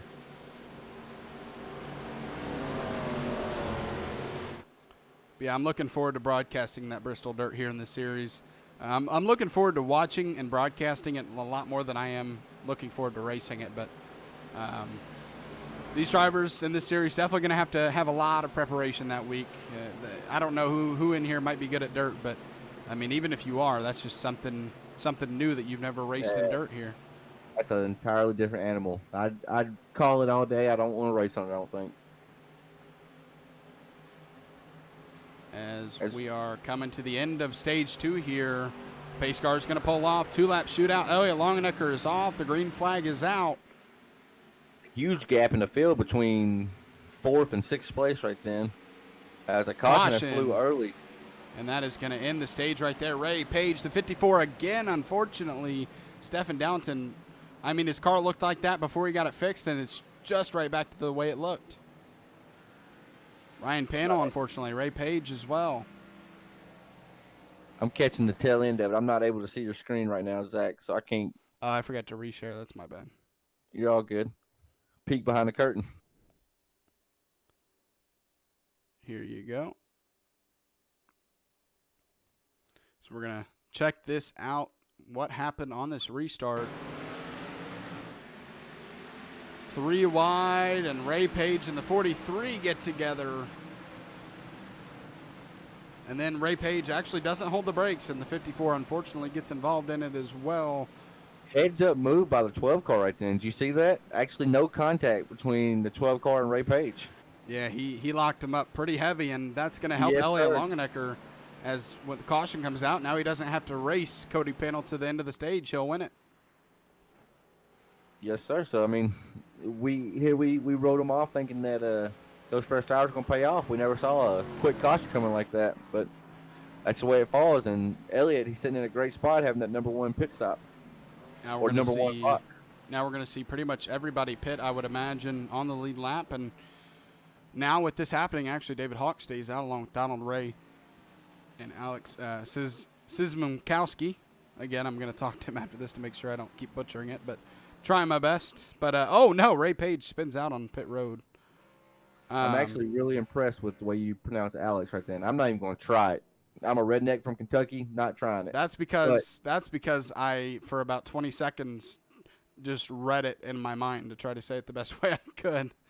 I've sounded it out 4 times in my head, and mine hadn't sounded that good, so you did a great job right then. And this is, again, nothing against Alex's name. We're just, some names tougher to pronounce, and we'll get it down eventually. Week 1, we'll get it. We'll get everybody's names under check before too soon. I just want to make sure nobody thinks we're making fun of his name. We're absolutely not. We're just making fun of ourselves, basically, for not being able to pronounce it. You're exactly right. As David Hawk, Donald Ray, and Alex Szymanowski stay out, as Jacob Fifield, he goes down to pit road. So 3 cars stay out, and the rest of the lead lap pack has pit. And I just want to reiterate, like you said in the very beginning, there's still a lot of racing left to go here. Yes, we've talked about the 6 having by far the most dominant car over the long runs, but there's going to be a pit stop in between here and this final lap. Whether that's under green or under caution is yet to be determined. But there's still time for strategy to come with this last stage, wouldn't you think? Yeah, end of the stage is going to be 50 laps at least, I believe, if we can go green here soon. So 50 laps, and we saw everybody else pitting from 35 to 40. So I definitely expect there to be some sort of strategy having to be done in this stage as long as we go green the whole way. If we get a caution around halfway through, obviously that kind of takes the strategy out in terms of fuel-wise. And I know we saw Jason Warren. Off the top of my head, I know him, but there was quite a few drivers that made it. But if you go back and look at Jason Warren's lap times before lap 40, therefore about 5 to 6 laps, his lap time fall off a cliff where he's in there doing. He's saving fuel. He's lifting early, getting back in the gas a little bit easier, and it allowed him to make it to the end. Right, and we saw Ray Page actually had to get pushed on pit road. That's how close it is. So there's definitely going to be a pit stop in between here somewhere. Yeah, I think I sorry, I didn't mean to cut you off there. No, you're good. I agree. I think it's going to be what we were kind of thinking early on. We said maybe 40, but I'm thinking 30, 35 because either way you split it up, as long as you make it to halfway, you can pit. And obviously 30 to 35 when you're going on a 50-lap run will be past halfway. Right, and I, like I've said in your other broadcast, I'm a racer most nights out of the week, and these races like this, I don't want to get to where it's only saying I got like .7 of a lap left, because when you do that, you're getting no fuel in the fuel pickup, and you start sputtering. You're losing time. You're leaving time out on the track because your car won't go. I mean, it don't have gas, you know. So, and you gotta watch out for that kind of stuff whenever you're running your fuel that low. Man, and I got to say, I was just thinking about it when we talked about NIS. You know, since I'm running every week for NIS, racing these tracks kind of prepares me and kind of tells me what these guys are dealing with every single week, because they're following the NASCAR schedule as well. So I'm happy at least I can know what these drivers are going through. Usually in these races I don't, but at least with this series it's a little bit different. The green flag is out. David Hawk out to a really good jump, but how long will that last with these older tires? I'm actually going to check when he pit last, because he might have pit. Really good jump, Zach. But the 14's starting to close in on him as you look up and see when he pitted last. So he pit 14 laps ago. So he pit a little while before that stage ended, but still, these tires are eventually going to make a difference. 14 laps on them, so probably about 5 to 8 green flag laps maybe. As we see Jason Warren with a great run on the high side. He ended up closing almost two tenths right then on the 14 machine. As he's taking it. Oh, no, they're wrecking. Warren is going around. No way. Oh, and big damage to the, I can't tell what car it is. We're too far away. It's hard for me to know names right now, but I know that was 4 wide at Miami Homestead. Probably not going to work. And we got cars hitting after the caution is out. The 30 car just took a shot in the door, Zach.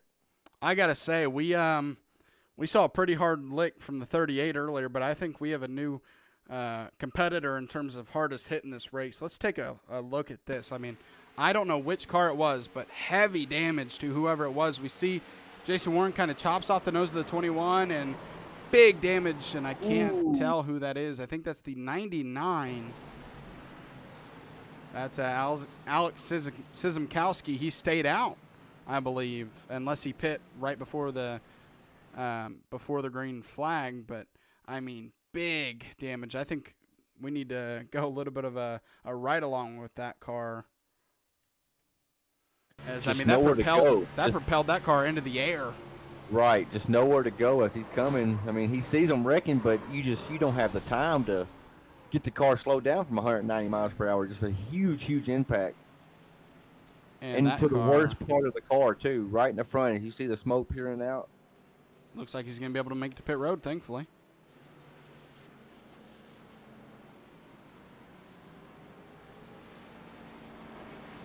As that leaves Donald Ray still in the lead after cars made contact there, wrecking. And this, like we mentioned, this is the third stage, so no more cautions that you know are going to come, only if there's a wreck. So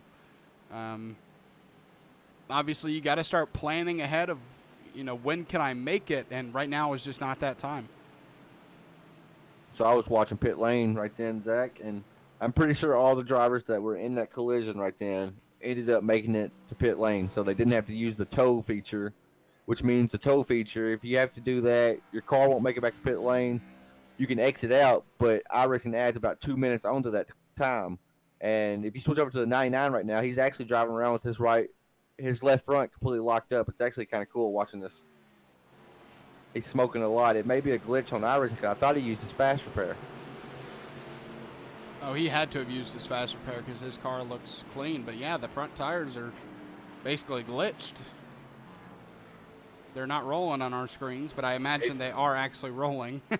Right, yeah, they have to be. But it was smoking really bad when he came out of pit lane. I thought maybe he didn't use his fast repair, but I think we just found a glitch in iRacing.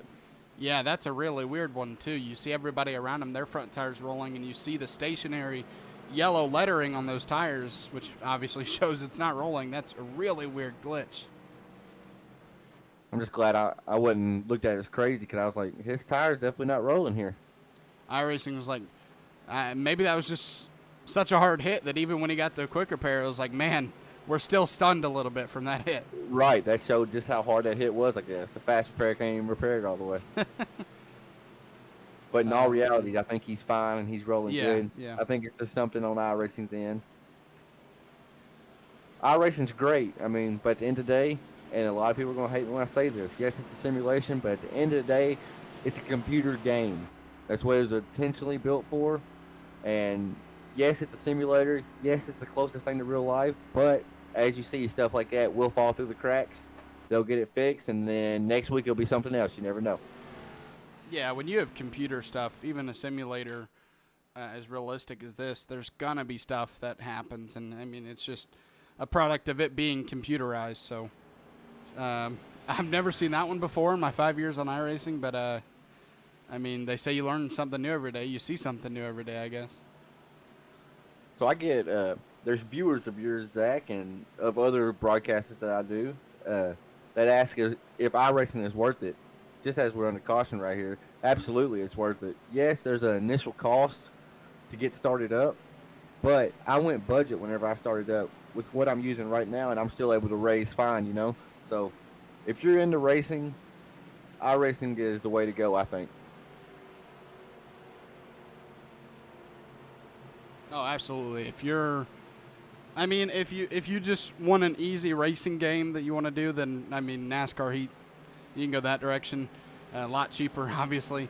But if you're really into racing and you don't have the money to race in real life, it can get expensive on iRacing, but not near as expensive as real life. So it's a way for people who race in real life and who can't to all race together, and it's really fun.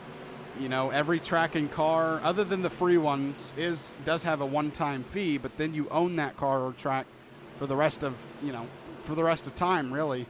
You never lose ownership of that content. So, you know, these guys who have Homestead tonight in the Cup cars, they'll own this until iRacing ever shuts down. You know, if they shut down eventually, which obviously, you know, we won't go into that. But once you buy it once, you don't have to buy it again. That's the good thing about this simulator. As we go green flag hit on that, it better not ever go out. As much money as I got on it. Well, I mean, like, way right, I understand. Yeah, I get what you're saying. Elliott Longenecker on fresher tires along with the 6 of Cody Panel, both going past for the lead. And we're going to see Elliott Longenecker. This is the first time we've seen him actually. Oh, and they're wrecking behind him. Oh, no. Yes, Jason Alexander. Is he able to save the car? Once you get sideways like that, that's a really good save. It's going to hurt him for no damage. And I see the 99 going by smoking that front tire. Yeah. Oh, man, what a glitch. But Elliott Longenecker with the lead. This is the first time we've actually seen him lead a lap. He got the pole spot, but he has not led a lap until now. And we're going to see now that he's in that clean air over Cody Panel, can he hold it for the remainder of this race? Clean air is definitely what you want right now. I mean, the leader has the best view out his windshield. Nothing, you know. So it definitely helps being in clean air versus dirty air. As we see Cody, he's trying to track him down. And also, Zach, you notice they got these fresh tires. Most of the field's moving back down. And then as the run goes on, like we called it earlier, they're going to start moving up the track. Speaking of moving, Jason Warren already back into the top 10, making moves, trying to pass Terry Gabbard in that Ford machine for 8th.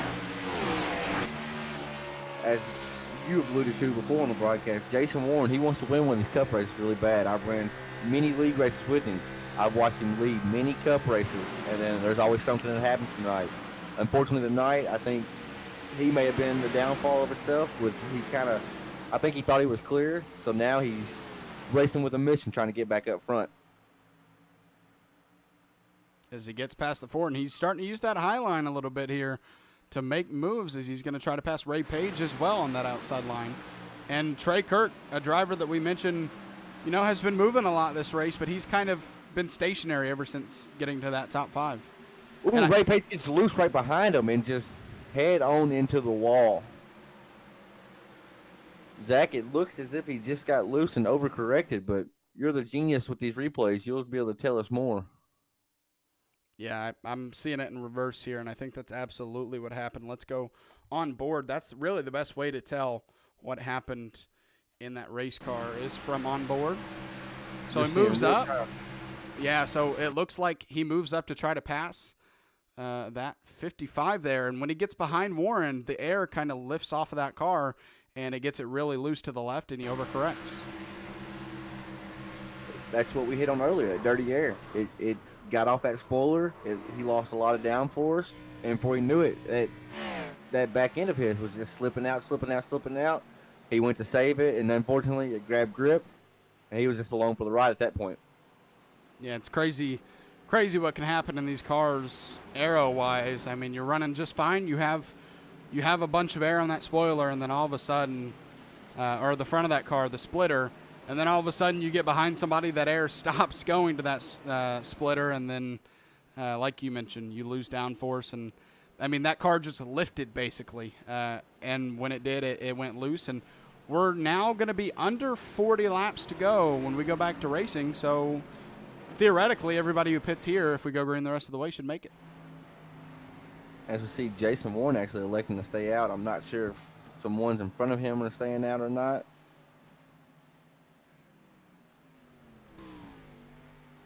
No, I do believe everybody pitted here, Zach, except for the ones you see right now out on track. Terry Gabbard, Jason Warren, David, Samuel, Jason Alexander.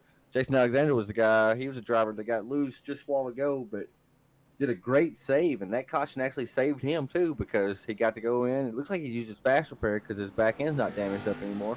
So one thing I'm thinking with Jason Warren, and a lot of these guys who stayed out, Warren pit 9 laps ago, and he pit 6 laps earlier than that from, I believe, that was when the wreck happened. And if he used tires both times, maybe he's getting, I mean, he's pit 4 times in this race. And if he's taking tires every time, which, like I said, he pit 6 laps and then 9 laps ago after those 6 laps. And so if he took tires both of those 2 times, he's only down to 1 set, and he can't really use it right now. You're exactly right. So I mentioned earlier, I didn't think they would ever go through all these sets, but that goes to show, I mean, yeah, you have a lot of tires, you feel like, but then you use one for like 5 laps and then 10 laps, and before you know it, man, you're out of tires, you know, and you got to say you want to have that set just in case you get a late race caution. Absolutely. Closing in here on lap 100 of 34 lap race here in stage 3.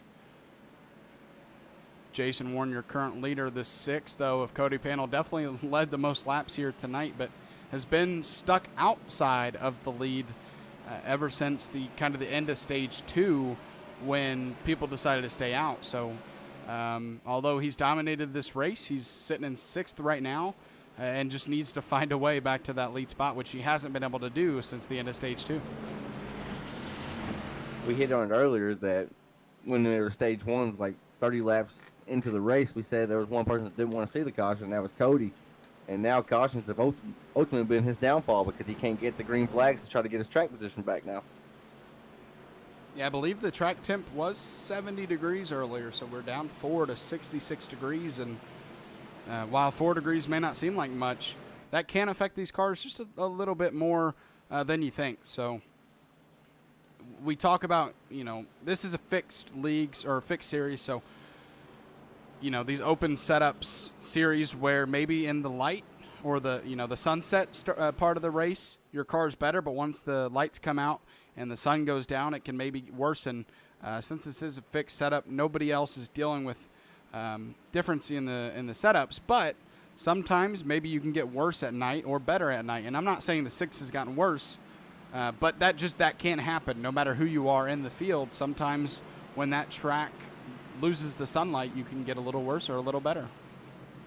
You're absolutely right. And even though this is a fixed setup, meaning everybody's running the same exact setup, me and you could go out here, Zach, and we could do 20 laps, and we could be feeling something completely different because of driving styles. And then throw on that, the track's changing. It's gotten colder by 4 degrees, meaning a cooler track, you're going to have more grip. And I don't know about you, but myself, I like to race on a little bit warmer track because then you got a little bit freer of a car. So these drivers, yes, we just saw some break loose, but if they get a good green flag run, they will start to tighten up as the run goes on.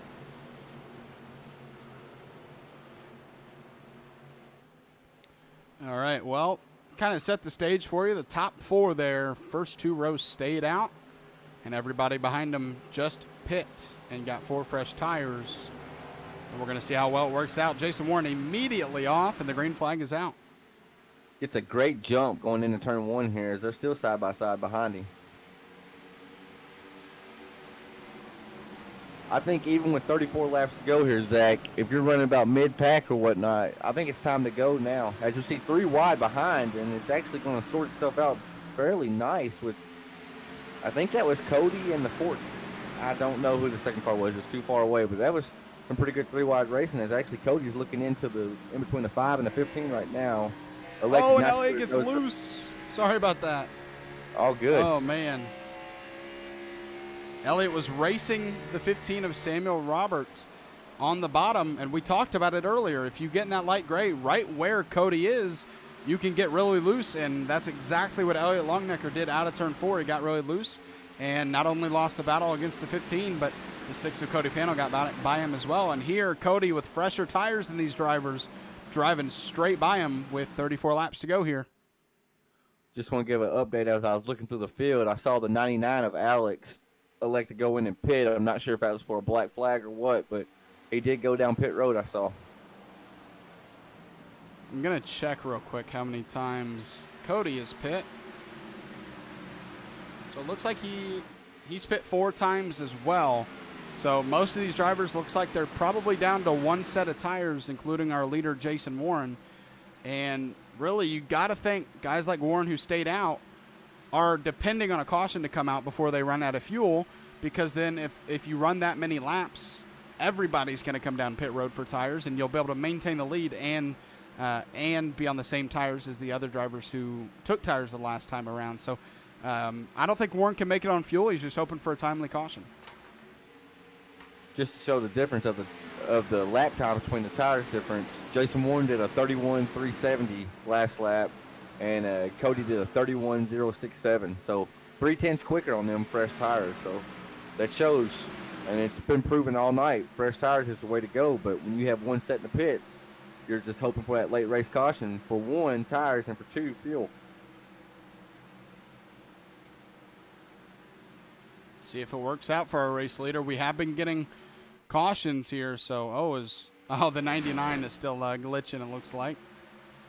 As here comes the 6 of Cody Panel in that Roush Ford Mustang number 6, trying to take back the lead that he once had earlier in this race, but like I mentioned before this restart, has been kind of kept out of the lead because of these cautions, these quick cautions.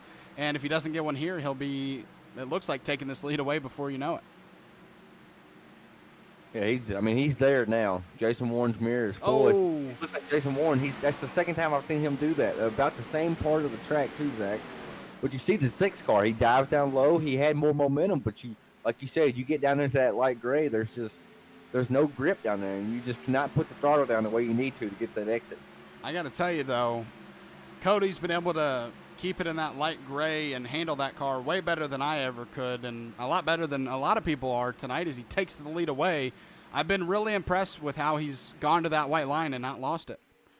Now, please don't do it now, because then that would be timing and obviously the curse. I wanted to pick him, but we won't even talk about it because of commentary curse. Yeah, I think after our last race together on Friday night, we're not going to pick anybody else. Right. I can never do another pick. Neither of us. Actually gets into the wall again. But, yeah, I'll never, ever make another prediction out loud. I don't know. Even if you do it inside your head, it can still curse somebody, I feel like. As we're going to go back into the field, Trey Kurt once again having to work through the field to get back into the top 10 as he just passed Ray Page, and Ray's just going to push him down the backstretch. But he's had a really entertaining race at the least, having to race through the pack at least 3 times now, it looks like. Yeah, and I mean, it's fun to get out and lead these races, and I love winning as much as you love winning, Zach, as much as Cody or Jason or anybody in here loves winning. But I have fun also racing in the pack like that too, and Trey's definitely got his full share of that tonight, that's for sure.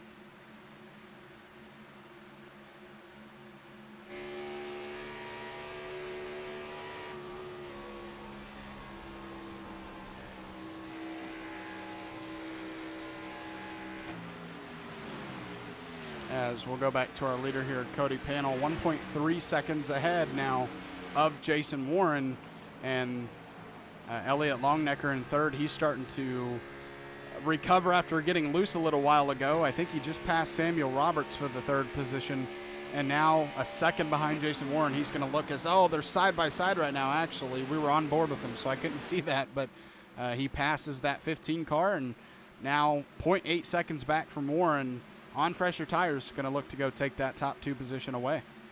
As Cody Panel going down pit road, it looks like, or he's just blinking out.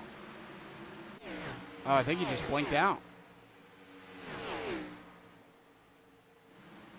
Oh, there he is. He blinked back in, thankfully.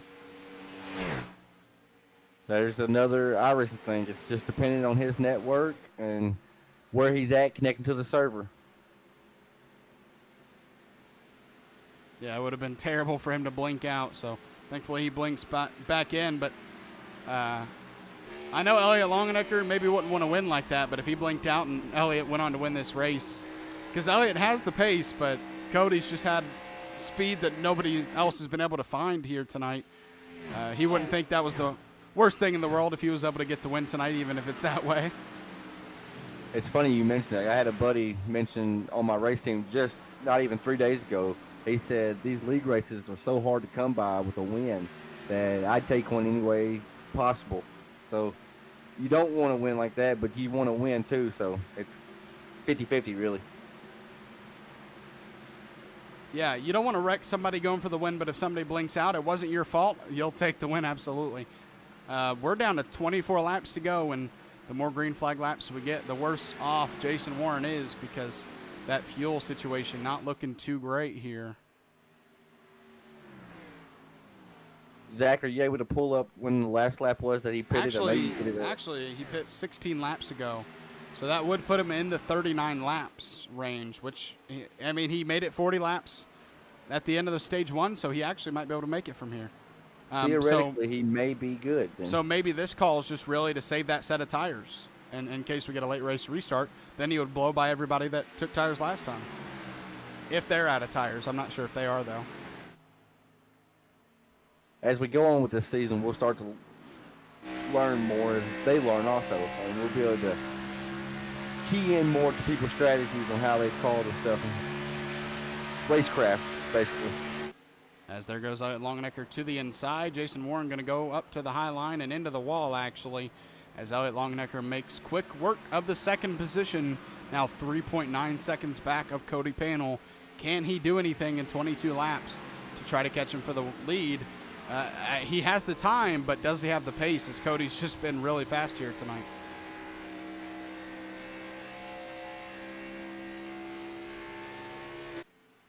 Move a little bit further back in the field. As we have, I thought we had a battle, but never mind. Dustin Painter trying to catch Trey Bass for the 6th position. Our biggest mover so far tonight, Gavin Hudspeth in the 5th position. He started 20th in this race. So if you can start 20th and get a top 5 to end the race, that's not too bad. No, especially with a 10-race schedule. Like we said, you can't afford to have a terrible race, but if you can just have a decent points night, I mean, that's sometimes as good as a win in some scenarios.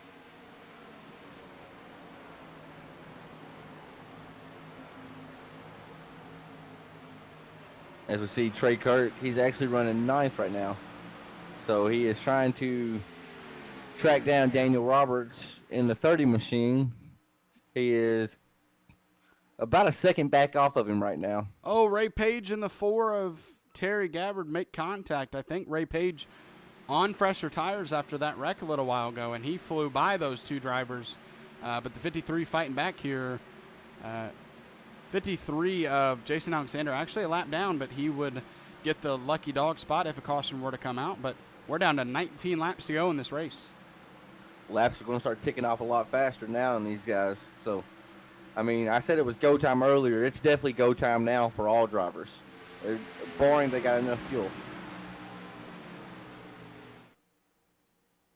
Yeah, great race so far for the first week of the ARCS Monday Night Lightning Series here in these Cup cars.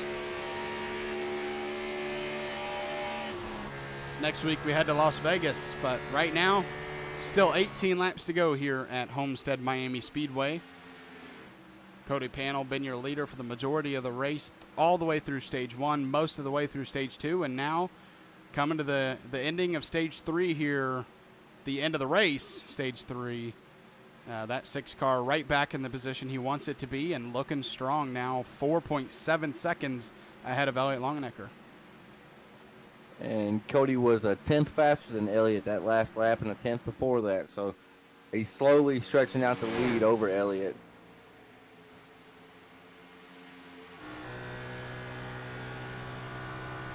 Man, Tanner, what kind of precedent does it set when you win the first race of the new series? What kind of, point do you make when you win that race? Are you thinking to yourself, man, I'm showing these guys I'm the man to beat, or are you just hoping that you can continue that luck of winning races? It's a little bit of both. I mean, you're thrilled to death to get that win, of course, and especially the first race of the season, because then that puts theoretically a target on your back, But then it also, regardless, he has the points lead when he leaves tonight. Whoever wins this race, and 10 races, that's a great start to the season. You can't get no better, So, I mean, it's great all around, honestly. Absolutely. Cody trying to be the first winner of this series, but he still has 15 laps to go and 15 long laps, hoping a caution doesn't come out.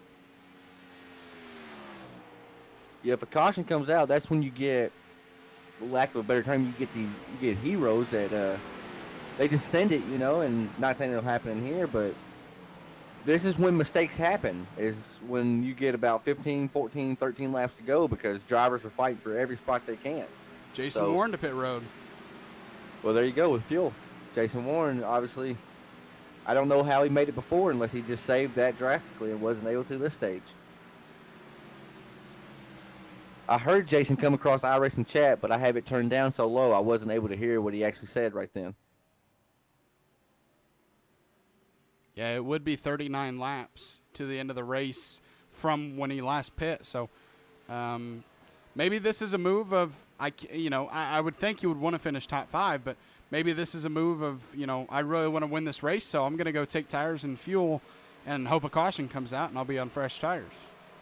You could be exactly right here. If he can get out without going a lap down or falling out of the lucky dog spot, if he does go a lap down, this is a huge risk, but if it pays off, man, you look like the smartest man in the building. Yeah, he's a lap down right now and actually pretty far back from our leader. I believe he was at like 8 or 9 seconds behind our leader. As you see, our leader going into turn 1, Cody Panel, and then Jason Warren in the middle of turn 3 and 4. So not looking great right now. I'm thinking it's more of a fuel call because, I think he would rather finish top 5 than go a lap down, obviously. Absolutely. It puts him behind the 8 ball, so to speak, with only 12, 13 laps to go at the line here. And that moves the battle for 3rd. It was the battle for 4th, but now this is the battle for 3rd. 0.4 seconds in between the 15 of Samuel Roberts and Trey Bass and the 55 behind him. They were catching Jason Warren pretty fast, and they were going to have to pass him, but now they don't, and they can continue to try to battle each other. But Elliott Longenecker 1.5 seconds ahead of these two, so one of these guys could even finish second if they get enough pace here with 11 laps to go. You look at these drivers in 3rd, 4th, and 5th. Samuel, he started 13th. Trey Bass started 17th, and Gavin started 20th. They have very quietly put themselves up in the top 5 just by staying out of trouble and just keeping their nose clean. And a lot of battling going on back here behind the 38. You have the 49, Dustin Painter, Daniel Roberts, and Trey Kurt behind that 38 battling for 6th to 8th. You just got to get every position you can get right here because that's an extra point you get. Jason Warren has put himself into the lucky dog spot. He passes Jason Alexander there in the 53. Now he's going to try to go and lap himself. Not sure. We already see the 6 and 1 and 2 and Jason Warren down the front stretch. So he at least is in the lucky dog position if a caution does come out with 9 to go here. Yeah, he's going to need a caution right here for sure to be able to get back on the lead lap and start fighting for some positions. As we see, I don't know if you're watching Trey Kirk and them. Thought they were about to battle 3 wide going in 3 and 4 right here, but luckily, probably to a good reason, Trey actually backed out of it a little bit right then. Yeah, they don't want to be the source of that caution. As you have Jason Warren on the fresher tires behind him, he's going to dive to the inside most likely. Nope, he's going to stay up high. So the 49's actually off the pace right now. Dustin Painter has slowed down drastically. I wonder if that's a fuel issue. He sounds like he's full throttle right now. He was really, really far, like quite a bit slower going down the front stretch right there, because he was right with Trey side by side. Yeah, he's caught back up to pace. I'm not sure what happened there. Maybe he just was giving up that spot. Not sure. It's possible.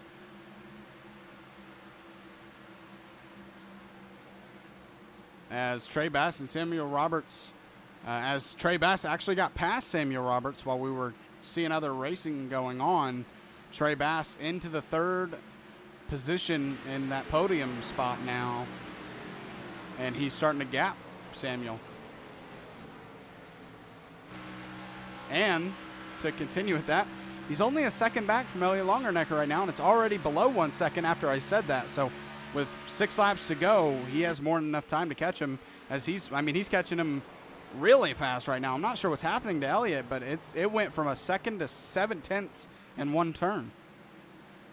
Yeah, Elliott's last lap was a 33.3, and let's check out 32.9 for Trey Bass. 32.9, so you picked up 4/10 right then on 1 lap. That's a huge gap this late in the race to end up making up in 1 lap. 5 laps to go here at Homestead, Miami Speedway. It may seem like a short amount of laps, but for our leader, Cody Panel, it is taking forever for these laps to tick by, as he is just dreading that caution before the white flag. Oh, and there's going to be a caution. There is a wreck on the backstretch. Oh, and the 38, he was having such a good race, got to the top 5. That's very unfortunate, but it's not going to bring out a caution as he stays going. Oh, you talk about getting a big break for Cody. Man, a big break.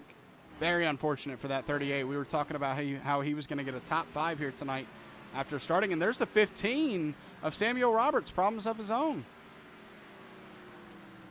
These guys are testing Cody Panel's luck right now. And Trey Bass passing Elliott Longenecker here for the 2nd position. Elliott's starting to fight back, as what I say, on the outside. I mean, Trey's definitely got there. He's definitely a little bit faster right now than Elliott, but we've seen it all night. It's been the story of the night. That outside lane is just fast enough to be a nuisance on the exit. What will Trey Bass do to get that 2nd spot? Really nice turn 3 and 4 there, and he might be able to clear him out of the turn. Not yet. He stayed right with him right then. That's what you have to do. I mean, he was really fast and in the middle of the corner right there. I think you hit on it earlier. We're going to make Dylan Hart Jr. proud with a slide job right here. Can he make the pass out of turn 4?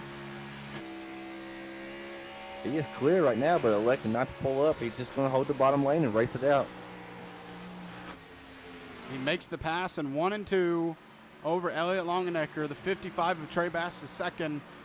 And in front of him by 8.3 seconds, your leader, Cody Panel, coming out of turn 4, wants to take that white flag before the caution can come out. And he does so. The white flag is out here at Homestead, Miami Speedway. 1 lap more for that 6 of Cody Panel to absolutely put on a show here tonight. Just the most dominant car all night.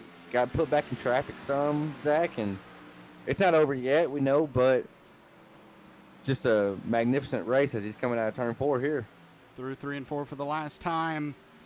The first week of the ARCS Monday Night Lightning Series goes to the 6 of Cody Panel. What a way to start off the season. Trey Bass going to finish 2nd. Elliott Longenecker 3rd. Trey Kirk, he's going to finish inside the top 5 4th. And Daniel Roberts in that 30 going to finish 5th here tonight. Just a great race all around. I mean, They went a long green flag run at the start of the race, and they had a good green flag run there to end the race. So it was bookended by some good racing right there. Cody Panel out of Good Hope, Georgia, absolutely dominates Homestead Miami Speedway, and this is a mile and a half, and we head to another mile and a half next week at Las Vegas. And while they are two different tracks, usually when you're good at 1 mile and a half like this, especially at a track like Homestead, which is very tough, you're going to be good at those other ones too. So looking forward to Las Vegas next week. Obviously, we're gonna let him simmer in this win before we really start to talk about next week. But man, what a pace from that 6 machine. As he burns that Rouse Mustang down to the ground right here. Just an overall great run by him. Class of the field all night. Had to battle there at the end of stage 2, beginning of stage 3, and he did so successfully, stayed out of the wrecks, and it works out for him as those last, I believe it was 30 to 40 laps. I don't exactly remember, but they go all the way green from there. I believe it was 39 laps.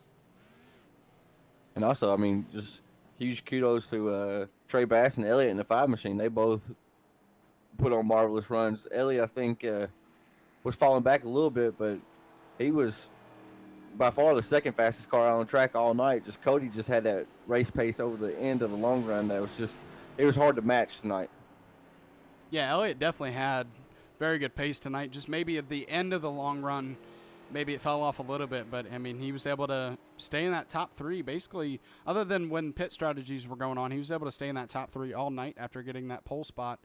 And you know, you want to win every race you can, but to get a top 3 finish to end out the season is just as good. Not as good as winning, but a really nice finish for that driver, along with, like you mentioned, Trey Bass, who started this race 17th. So fantastic run from him too.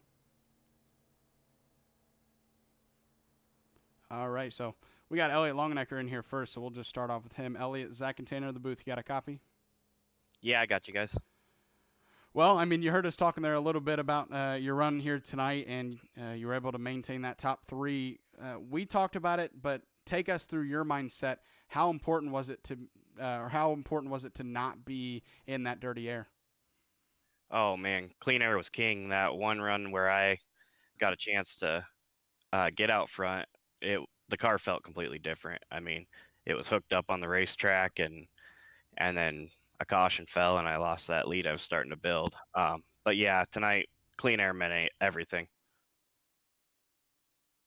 Elliott, this is Tanner in the booth. So I watched you, and you heard us when you switched over. You fired off so fast. You easily had the second fastest car all night. There at the end, I noticed you started to fade. Not a lot, really. I think it was more of Trey just being a little bit quicker on the longer run. Was your tire starting to wear a little bit too much there? Was you just conserving, just trying to make it to the end for a podium?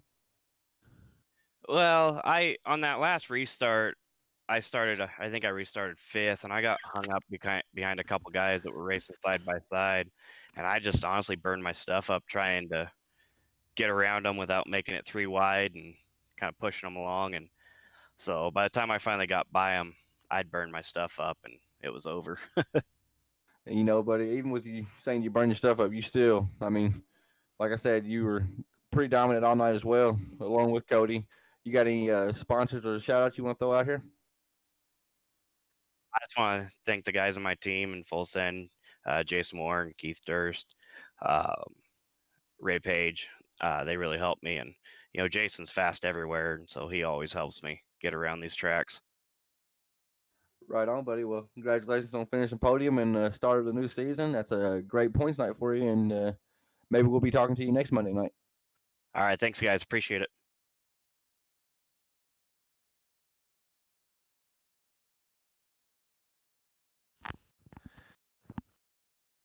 Yeah, I got a copy.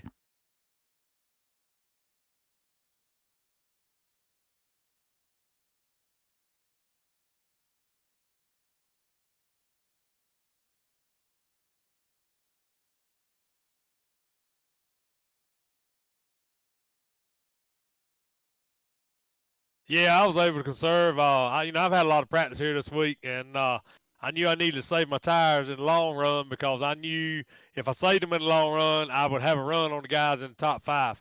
And the car felt really good, and I loved the track, and everything come together there at the end, and I just was extremely happy the way the Toyota Camry come to life tonight.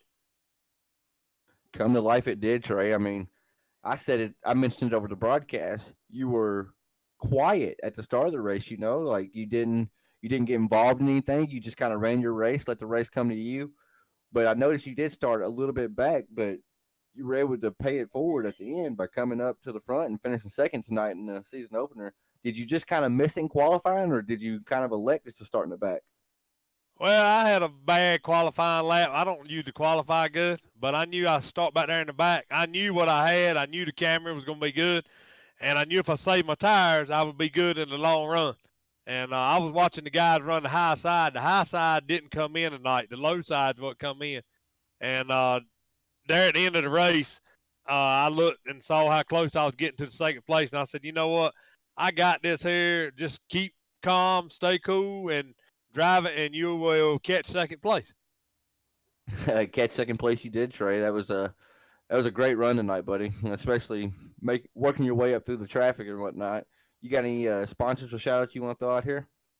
No, I just want to thank the guys for asking me to race in the league with them. It's a great group of guys to race with. I do want to thank Trent Williams and for the paint job that I have on my car. This is the paint job for my son that goes to school at high school. This is honor of him and his football team. And I just want to say a shout out to the Eden and Aces football team in North Carolina. They start Friday, and I hope that wish them the best. But I want to thank all these guys: Cody Pennell, Daniel, all these, Stephen Harry, a good friend of mine, Hal James, a bunch of the guys I race with. They've really helped me in the past, and I just want to say thank you to everybody that's helped me. And practice makes perfect, and I've practiced here a lot, and it showed it tonight when I brought the Camry home to second place. Absolutely, buddy. That was a great run, and you said it right then. Practice makes perfect, and from not only myself but Zach, I'm sure as well. We'll wish you good luck in the rest of the season, and especially good luck to your son in the football season that starts on Friday. Well, I appreciate it, man. And once again, thank y'all for your broadcast. Thank Cody and everybody for asking me to race. It was an awesome night. I had a great time. One of my first leagues I've ever run in, and I finished second place. I can't ask for much better than that. And I'm looking forward to next week. I had fun. Good luck to everybody. But before I get off the air, I got to say, go Eden and Aces, baby. Congrats tonight, man. Thanks a whole lot. Appreciate it. All right, and we'll finish off with our leader here. And Cody, I'm going to ask you first of all, because I heard Trey say your name. How do you pronounce your last name correctly? My last name is Pennell. Pennell, okay. Well, we didn't say it right tonight, but that's what we're trying to figure out. We're trying to figure out everybody's name so we say them right by the second or third week. But, man, what a performance from you tonight. You took the lead for the very first lap, and you just kind of ran away with it. Were you feeling really good coming into Homestead? Yeah, I was really happy with that first green flag run. I kind of threw it away there in the beginning. I had a lapse in judgment and pitted right before the end of the stage, and I was really worried about how that was going to affect the rest of the race, but I was able to catch back up to Jason and unlap myself, and luckily it didn't ruin the rest of the race. And we were able to get back on the same pit cycle as them later in the race. And I knew I didn't fire off quite as good as Elliott and Jason, but if I was just patient and ran that groove right above the bottom, that I would eventually be able to catch back up to them. And so that was all what tonight was about, was keeping my nose clean and just being patient. Right on. I mean, you definitely did it, but you didn't have to be too patient when you were out front as much as you was. I think at one point you got to like a 7-8 second gap. I mean, you can't ask for nothing better than that. Little sidebar, Cody Pennell. I live in Nashville, Tennessee. The fairgrounds. There's a Thomas Pennell that races down there, so it'd be cool if we all were related. But anyways, I noticed that like over the long runs, you say you didn't fire off very good, but yeah, your times would slow down, but you never really fell off that cliff per se. Like your times stayed pretty consistent. So was you at the start of the runs, were you conserving, just looking big picture like, or is that just how you normally run these races in general? On the short runs where I was behind Jason and Elliott, I was giving it everything I had. I knew that those guys are really fast, and a huge shout out to Jason and Elliott for running a clean race. That was what makes this so much fun. But I knew that if I let them get away from me, I probably wouldn't catch them. And like Elliott said, clean air was huge. So if you got behind somebody, it was going to be really difficult to get back around them. And so, like I said, just had to stay patient and I knew that the race would eventually come to me. And actually, watching the actual Cup race yesterday, I noticed that towards the end of the race, William Byron, he would hook that bottom line on the track, and it just seemed like he was making up more and more time. And that's what I try to keep in mind there in the closing laps of the race. I mean, you ran a perfect race. You said you had a lapse in judgment pitting right before the stage end, but ended up not hurting you bad. You got the lead whenever you came out. So all in all, I give you a 10 out of 10 on the performance, man. I mean, just a great I race. appreciate that. I mean, most dominant car. You got any sponsors, anybody you want to send thank yous to?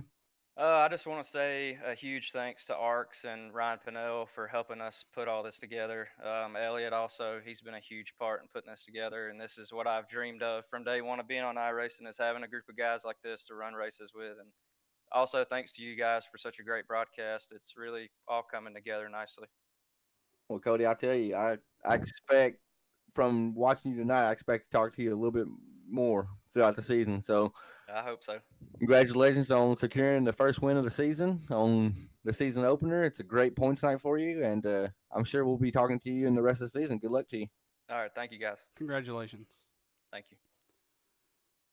All right, that was Cody Pinnell, your race winner here tonight. And we already have the results up, so I don't have to take the time to do that. But I will ask you, Tanner, last thoughts on tonight's race. You know, watching tonight, coming into the night, we said there'd be multiple grooves, and we did see that. But then you hear Cody, he hit on it. He watched William Byron yesterday in the Cup race ride that seam, and you hit on that seam at the beginning, and that is the fast line right here, obviously. But there was people throughout the field that made the high line work, such as Trey Kirk and Bass and all them. So overall, it was a great race. Started out with a great green flag run to end stage one. Cautions breed cautions. No matter where you're racing at, that's just part of it. You bunch these guys back together, it's going to happen. But all in all, it was a great series. I'm glad I was invited to call the race with you, and maybe we'll get together again sometime. It was great. Put on a great show, and congratulations to Cody on securing the win. Yeah, absolutely. I'm looking forward to calling this race. I mean, calling Las Vegas with you next week. I mean, if these guys put a show like that on here at Homestead, where, I mean, this is a tough, worn-out racetrack, I think it'll be an entertaining race, to say the least, at Las Vegas. So, speaking of Las Vegas, we'll pull up your schedule real quick, and then we'll head out of here for tonight. All right, there we go. Las Vegas Motor Speedway next week. Same amount of laps, 134 laps, but the first stage will be 40 laps. Second stage as well, and then 54 laps to end out the race. And then we got Phoenix, Atlanta, and that's where the easy end. I wouldn't say easy, but that's where the easier races kind of end, as we head to Bristol Dirt on March 29th, and then Martinsville Speedway, Richmond, Talladega. I mean, that's a tough four races in a row there. We head to Kansas, which isn't the easiest of tracks, but it kind of gives you a break from those really tough short/super speedway tracks. And then to end the season, right back to another tough one at Darlington Raceway. I mean, that's just a heck of a track to name a champion. So if it's a tight run for the championship between first through however many are, close to the championship, that Darlington race is going to be super crucial, and not everybody can execute there well just because of how tough it is. So, but obviously a long way to go until we get to Darlington, so I won't look too forward ahead. Just looking forward to next week at Las Vegas. Thank you guys for tuning in here tonight for week 1 of the ARCS iRacing Monday Night Lightning Series. It's been Zach Wetstein and Tanner Marr in the booth. You got have a good night.